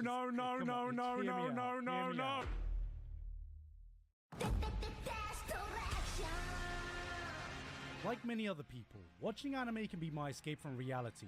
A place where you can enter a whole new world with stories that have absolutely no relation to the life you're living right now. So, what could be further from reality than a sci-fi show about alien invaders and the end of the world itself? It's the greatest apocalypse of all time, where the world is going through an unprecedented global event. Misinformation, conspiracy theories, and finger-pointing have spread like wildfire on social media. Friendships are lost, and where people stand with the issue of these aliens. Protests begin. Public trust is at an all-time low. The only thing that everyone can agree on is that nobody can agree on what to do next. Politicians prioritize the economy over anything else. More and more, it feels like there isn't a single competent person left in a position of power, and in between all that, the series asks, what does it feel like to be a teenager? Trying your best to grasp a sense of normalcy after living through major historical event after major historical event. What the? This was the realist anime of 2024. Dead demons. Destructions takes a different approach to the First Contact story. This isn't about an invasion. I am interested in the manga, though I haven't This read is it. about people feeling absolutely lost, trying to cope with a world that seems to be crumbling around them. It's a cynical, biting look at life that sometimes felt a little bit too uncomfortably reminiscent to reality, showing us that even during an apocalypse, life has to and will go on. But there is hope, cause even during a chaotic time with aliens, spaceships, and sci-fi laser weapons, only then can the true heroes of society emerge. お前もそろそろしっかりしてほしいよ。父さん、SNS にはびこる私意識高いですアピールを繰り返す勘違い野郎を探し出し、心霊写真をポストし続けなきゃならないのだからな。Ah, he's finally here. Biblically accurate Twitter blue checkmark user.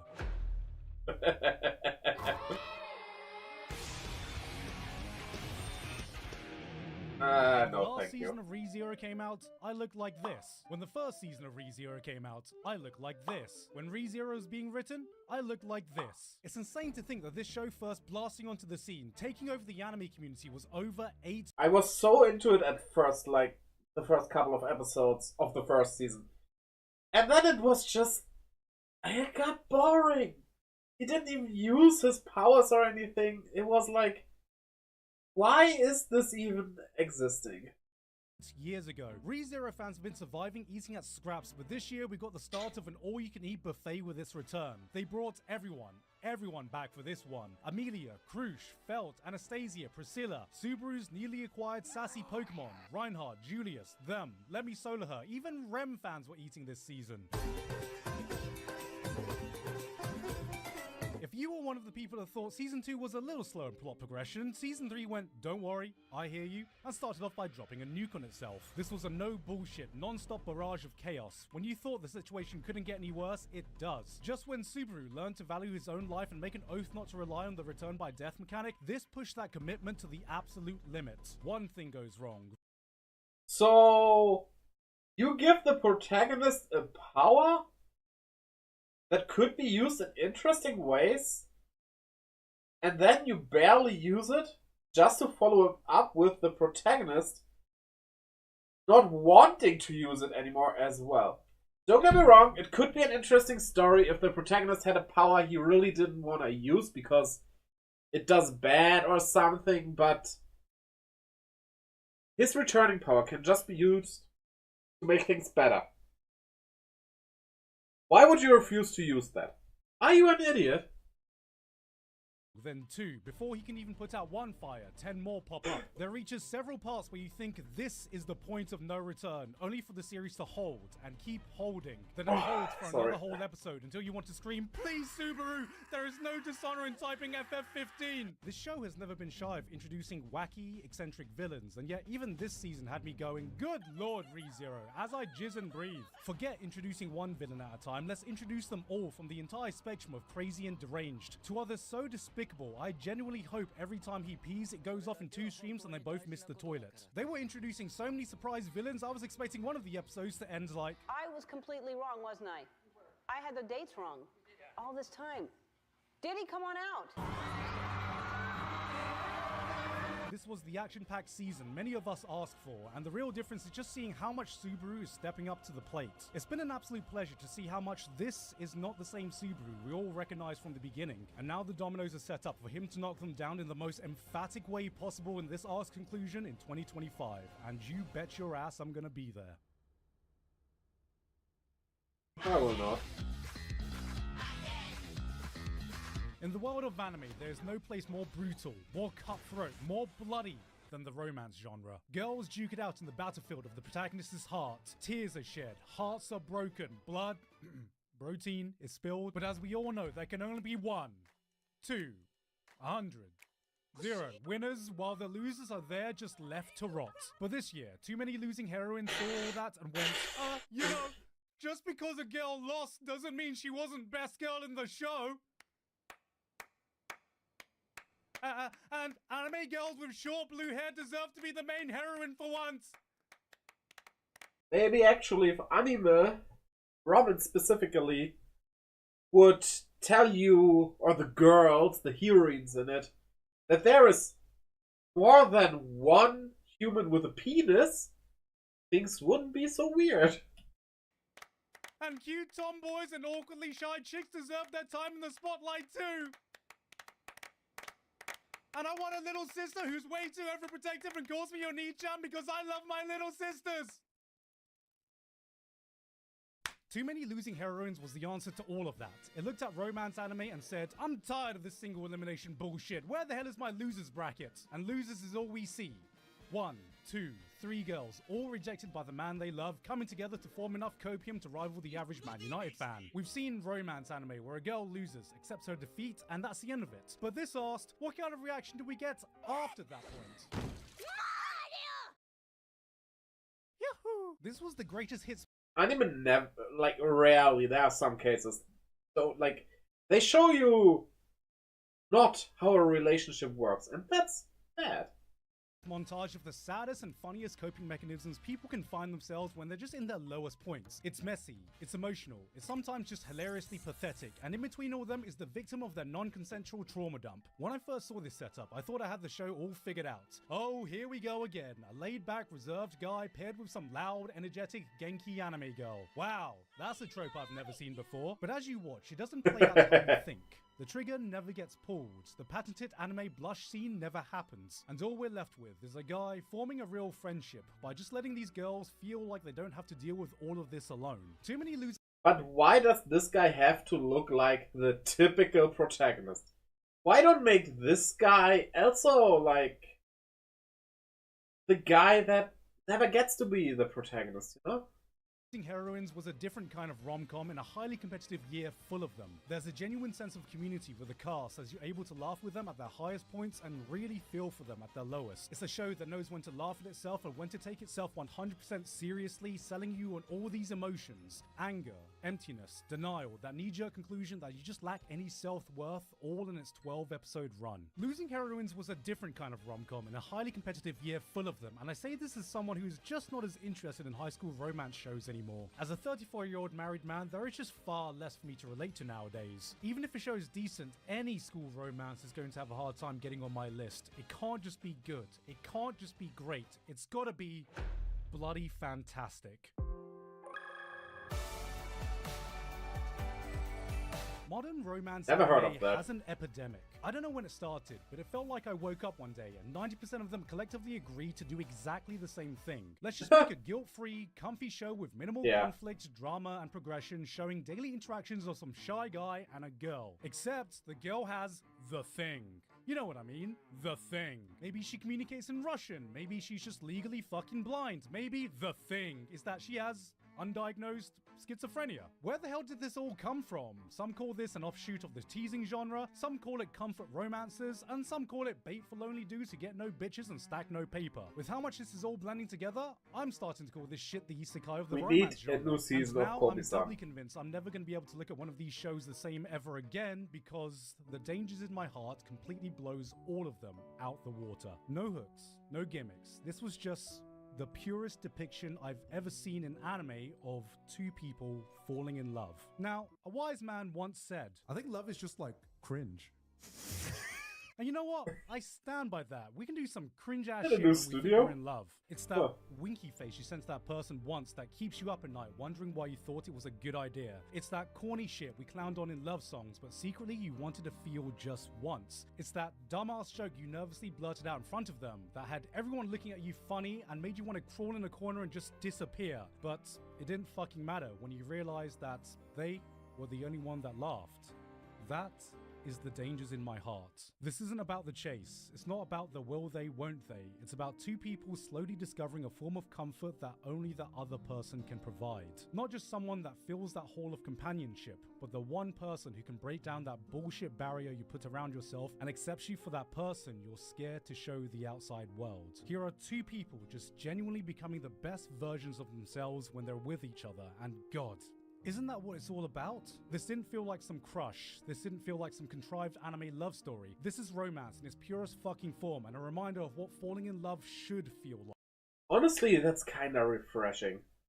I'm probably not gonna watch it, but it seems refreshing. It doesn't have that unnecessary gimmick, and sometimes those gimmicks can be, well, part of it.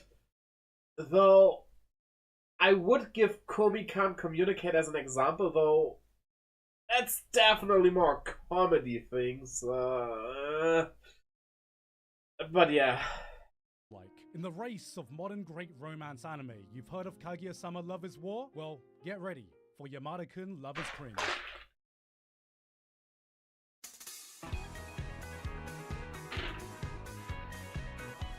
Girls Band Cry. Never heard of that Girls Band either. Cry has girls. Oh, that's awful CG. Anime is not new to the girl rock Ooh. band concept. It all started in 2009 with girls band Chai. 2 years ago saw the uprising of the highly beloved girls band Shy, even tangentially in shows like Angel Beats that gave us girls band Die. We know what dynamic to expect. Cute girls doing cute things, chasing their dreams, trying hard while having a jolly good time making new friends, and aww, look how adorable they are when they interact with each other. And then there's girls band Cry. No, honestly, no matter how good you tell me this show is, I cannot get past this CGI. Ew. In a game, it would be fine if it was like not a AAA game, of course, but no. I'm not gonna say it's a bad show, but look at this.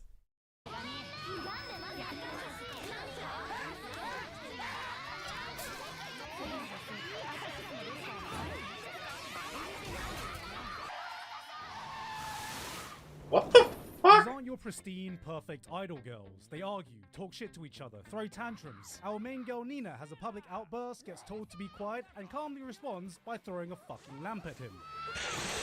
Nina is your average New Yorker, but it's this brutal honesty with each other that makes this show feel so real. Their friendship seems so genuine. The drama is not some cutesy nothing burger. Every person is carrying some trauma. A character. Wait, so like the opening is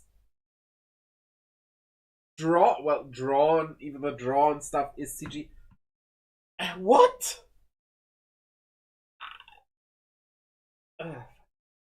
Live with. These girls act like girls. They can come off as childish. They can make naive decisions on their journey, and they, get this, do not get rewarded for it. This is no fairy tale, no idealistic story about chasing your dreams. This is a down-to-earth look at the harsh reality of staying true to yourself no matter what the world is telling you. But even so, they refuse to betray their character. These girls embody the true spirit of rock, both its ups and its downs, and it's through watching their struggles do you get some of the finest drama you can find all year. Ew, isn't this CG? Alright, get the fuck over here. No! I've had enough of your shit. I get that No, anime fans have a Pavlovian response. I get where he's coming from, but I cannot get over it because CG would be fine, but it's distracting. Very distracting. Anytime they see CG, but this is some of the best I've seen outside of Studio Orange. There's not a single moment where something interesting isn't happening in frame. Every movement adds so much character, micro-expressions that perfectly emphasize emotions, and concert scenes that bring the fucking hype to the fantastic music. Speaking of which, ooh, the piano. That piano.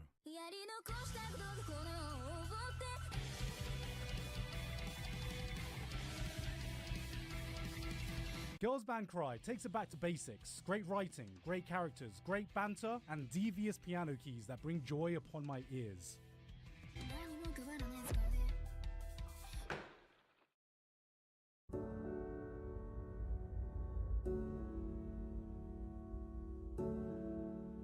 In this day and age, we've seen it all.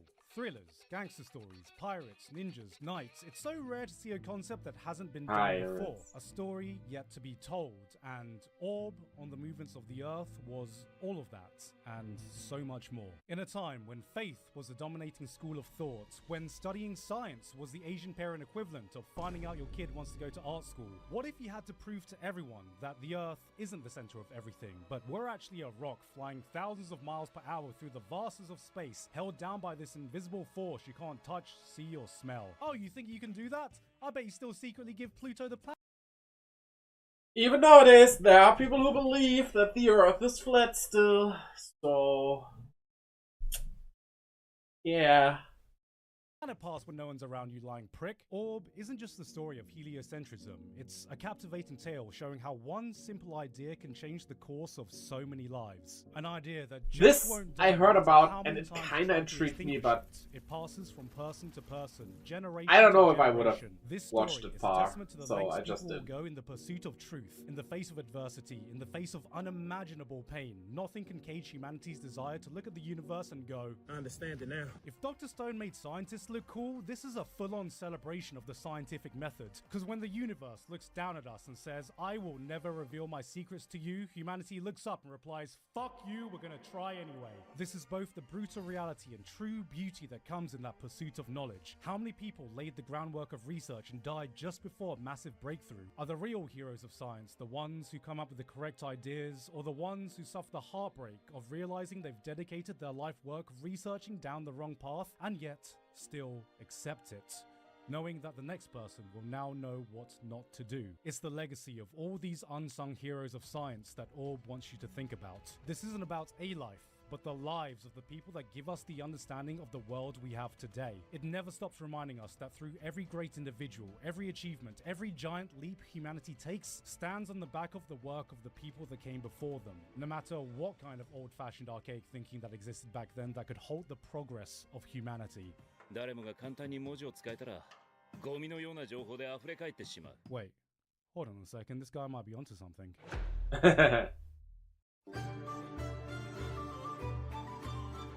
Yes! It really felt like anime rediscovered its love for pure fantasy. Delicious and Freeman dungeonous. leading the charge Just. with a tale that spoke straight to our souls. Okay, not to spoil anything, I do know how it ends because I read the manga.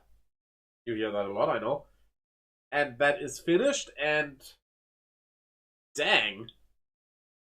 A lot of times the end of a manga is kinda disappointing. That's a huge problem nowadays. It's, I don't know, they dropped the ball at the end somewhere. Delicious and Dungeon. That's such a great ending. Be excited about it. We laughed, we cried, and the community replied, damn, that's deep. While all this was going on, another show was cooking with a different approach. It had elves, it had dragons, it had dungeons, but looked at all these monsters and went, Feast mode activated. Hashtag hungry. FeedMeMore.com. Dungeon Meshi satiated all our appetites by giving us a different kind of fantasy show, and when I saw this, Very I thought, different. wow, finally, an anime where people... Very different, but yet so vanilla fantasy. It's done so well. Ha ha ha! Pun intended, it's done well. People just want to eat monsters I am and not so want to good. Them. It presents itself as a low-stakes, comfy cooking show, then hits you with an attention to detail in its world-building that most fantasy anime could only dream of. From the biology to the concepts, it takes these well-known creatures and reimagines them in a way to give them a sense of credibility that makes you forget that you're watching a fictional story and not some nature documentary. It'll introduce you to these treasure bugs, insects shaped like coins and jewelry that target unsuspecting prey, and you're like, ah, okay, that's kind of like real-life bugs that can perfectly camouflage themselves in nature. 2 episodes later, Mimics, we see our first basically. Mimic, and if you're familiar with fantasy, mimics are some of the most Mimics, well-known basically. monsters responsible for many of your in-game deaths, I'm sure. But here, Dungeon Meshi gives them that believability by imagining them as some giant hermit crabs that gravitate towards chests as their home. Makes sense. But then, seemingly on a totally unrelated note, a treasure bug is found near it. Then one of the characters casually mentions, oh yeah, that's because the treasure bugs lay their eggs on the mimics so the larvae feed on them and they mature in there. And then it clicks. Oh, that's why these treasure bugs conveniently find their way into chests, perfectly placed for some unsuspecting adventurers to find. And this was the exact point. My mind fully comprehended the exact scope of this world building. These aren't just random monsters scattered around. This is an ecosystem where every single thing is interconnected. There is no part that exists solely in a bubble. Every piece of this world has been carefully crafted and interwoven with a level of care that's rare to see anywhere. And you're telling me this level of craftsmanship is being used in a make-believe comfy cooking show? This is the moment when you fall into its trap. Oh! God fucking damn it.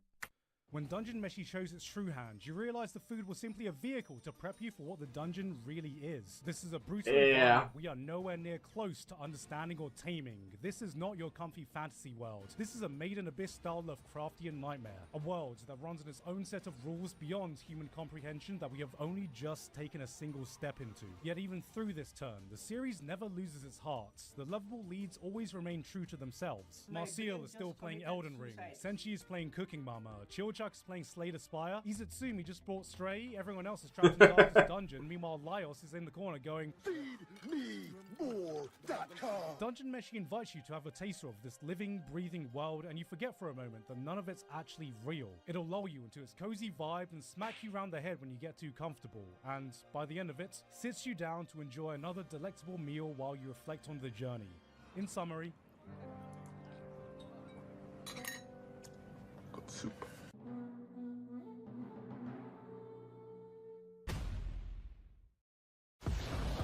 Soup is weird. I don't know. It's not that I dislike soups in general, but I don't feel they can be good. They're just maybe you've been soup. watching anime for 1 year, maybe you've been watching it for 5 years, maybe even 10. Danda. I'm sure you What remember is your that number feeling one if watching Danda those Dan is first 10 2? shows. That excitement of discovering this whole Danda new Dan medium is where everything so felt fresh. great. It was a place that operated on its own set of rules, not bound by the ideas you were used to. There was a weirdness to it you couldn't find anywhere else, and every new episode you watched, something Also, unpredictable laid. The mix of sci-fi and fantasy, like the yokai ghost stuff. Oh, you guess Ranma? Ranma's a good guess. Ranma was a very well done remake. I would still give it to Danda Dan because Danda Dan is new, but if that is the reason, you know. I would also put Delicious in Dungeon for the same reason above Ranma, but you know, if that is the reason, that's, yeah. Also, Dragon Ball Daima exists, and let's not talk about that. Just around the corner. I've been watching anime for 20 years, and But yeah, that Dandadan mix of sci-fi took me and back to fantasy those stuff times. is Shonen Jump great. is a place where its formula for success has been repeated over generations. So when a new title gets adapted, we normally know what the rules are. And Dandadan starts by taking that rule book and setting it on fire. At first, you Yep. think, okay, it's another battle shonen. Then you realize, hold on, it's actually a rom-com. No, sci-fi. Wait, it's a supernatural. Maybe actually it's even a horror. You go through this entire notion before it even It's occurs yes. to you that Yes, 90% it's of the yes. show revolves around some dude getting his balls back. This is what happens when you throw everything against the wall and say, fuck it, we ball. You could be the strongest observation haki user and still be unable to predict what happens next. When you expect it to go forwards, it goes sideways. When you say jump, it asks...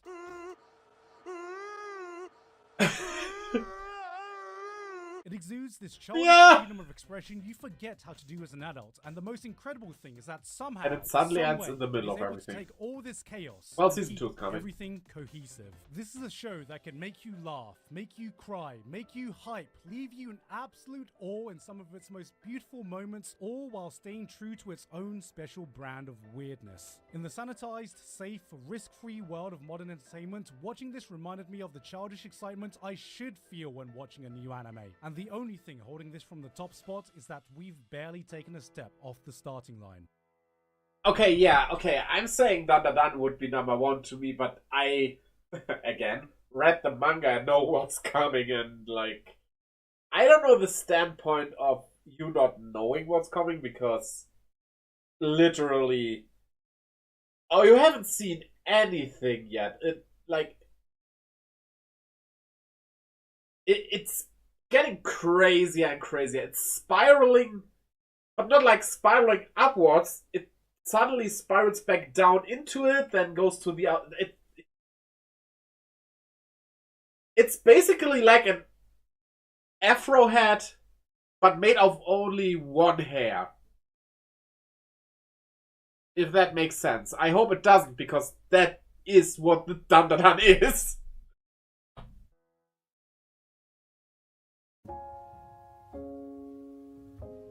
That's not Ranma. You know, if I'm being super honest, I don't even like drawing manga. It's a pain in the butt. Then why do you draw, Fujino?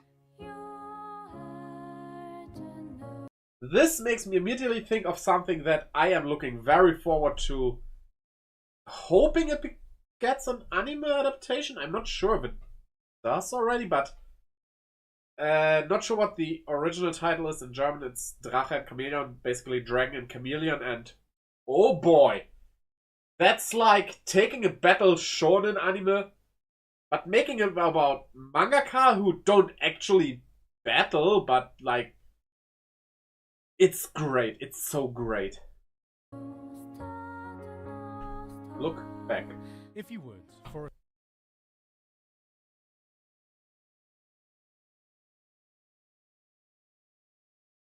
Oh!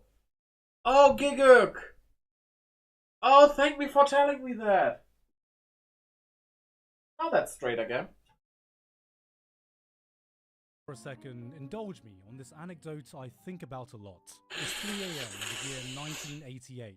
An audio engineer in Hawaii is picking up after a late night of work when his phone rings. On the other end was a local musician who asked if he could come in and record something. Of course, the engineer told him that he was closing and they could easily come in the next day, but the guy pleaded to let him record this idea he desperately wanted to see through.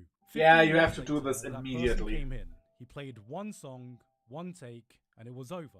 For years, that recording would lay dormant, only to actually be released 5 years later.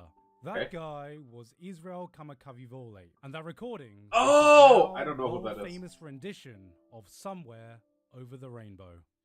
This story has always stuck with me. For anyone who's ever created something, sometimes you have that project, that idea that hits you when inspiration strikes and refuses to leave. You'll think about it when you're taking a shower, when you're having lunch, when you're working on anything else. Like a parasite, it festers in your mind waiting for you to materialize it. And you know you have to see it through. Not for money, not for clout, not for any sense of personal responsibility, but because you just need to. On every single level. That is the exact feeling I get when watching Look Back. A need to make, a need to. Oh, that's create. how that Look thing is Back was called. many things. It's a love letter to the creative process. It's an exploration to why people make art. It's a homage to some of the most tragic events that have happened in the industry, but more than that, there is this overwhelming sense of an author coming to terms with his own personal struggles, speaking directly through these characters that he's created. Coming from the mind that gave us Fire Punch and Chainsaw Man, this was a shockingly simple, soulful tale of two artists and their journey of creating for each other, creating for money, creating for pride, creating there for is themselves. That manga over here. This is a film that encapsulates the entire spectrum of emotions for anyone who's ever made anything, in a way only someone who's felt the depths of those feelings could portray. That excitement of finishing your first work, the struggle of knowing you can do. I gotta be honest, with stuff like this, being a creator myself, and I'm not talking about the YouTube videos or anything, but the game we are creating, it's a bit hard to watch stuff like this because knowing all this stuff going around with doing art, in my case writing and conceptualizing, it either is very inspiring and touches you and catches you, or you kind of get like, yeah, I know.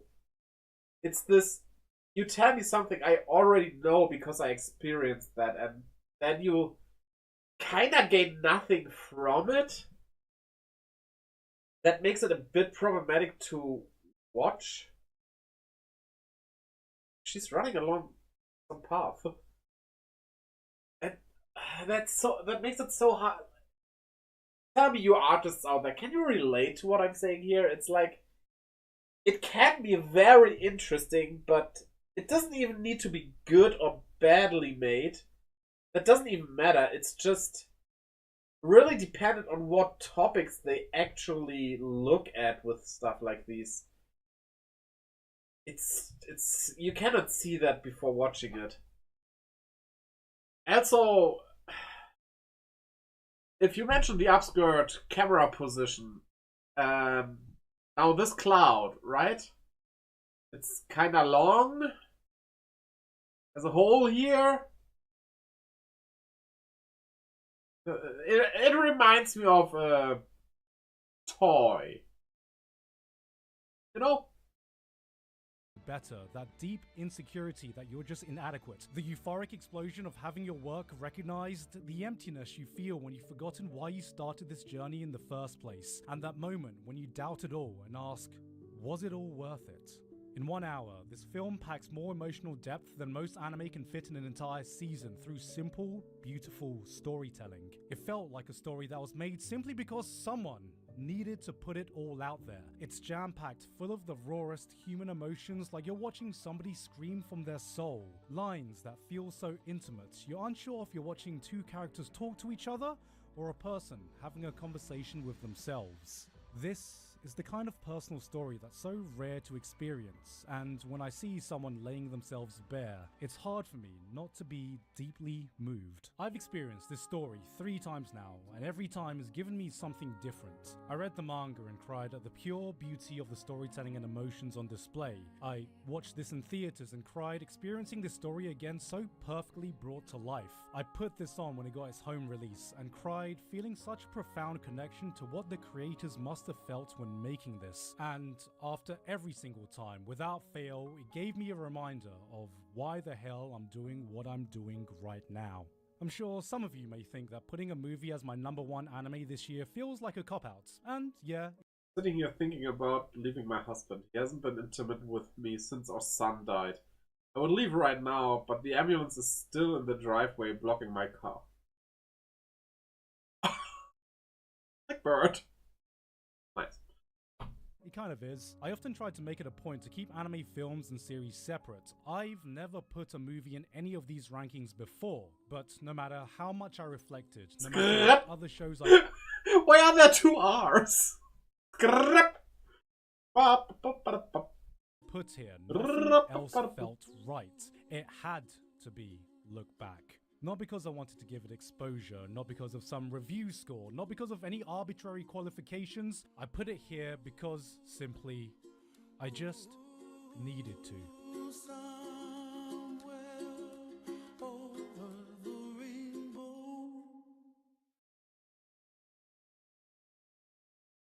Well, that was Giga's Best of Anime 2024.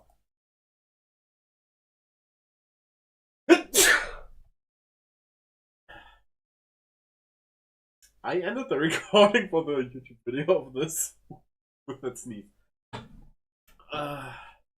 First thing that came to my mind seeing the mood of that anime. Yeah, I maybe check it out, maybe not. Maybe check the manga out. I will see. Like I said, it's kind of hard. It can be so good. But it can also just be like, okay, I know these things already. I experienced them and it doesn't give me anything. Yeah, what it does give me though is a desperate need to ray it out. Because it's not only my nose being stuffed, me being like hot as fuck or anything. Not in, like, I mean, that as well, of course, but also, like, I feel like my face is melting, but my jaws hurt for some reason. I have a simple solution for you. Eat something between habanero and ghost chili. And you empty your nose in no time. I did have spicy chicken wings today, so they helped for 2 minutes. And that's the problem. So, let's have a see, look, thingy, whatever. Why not Kimosoba? Let's go over to Kimosoba. Yeah, links, everything, left and right, up and down, here and there, bye.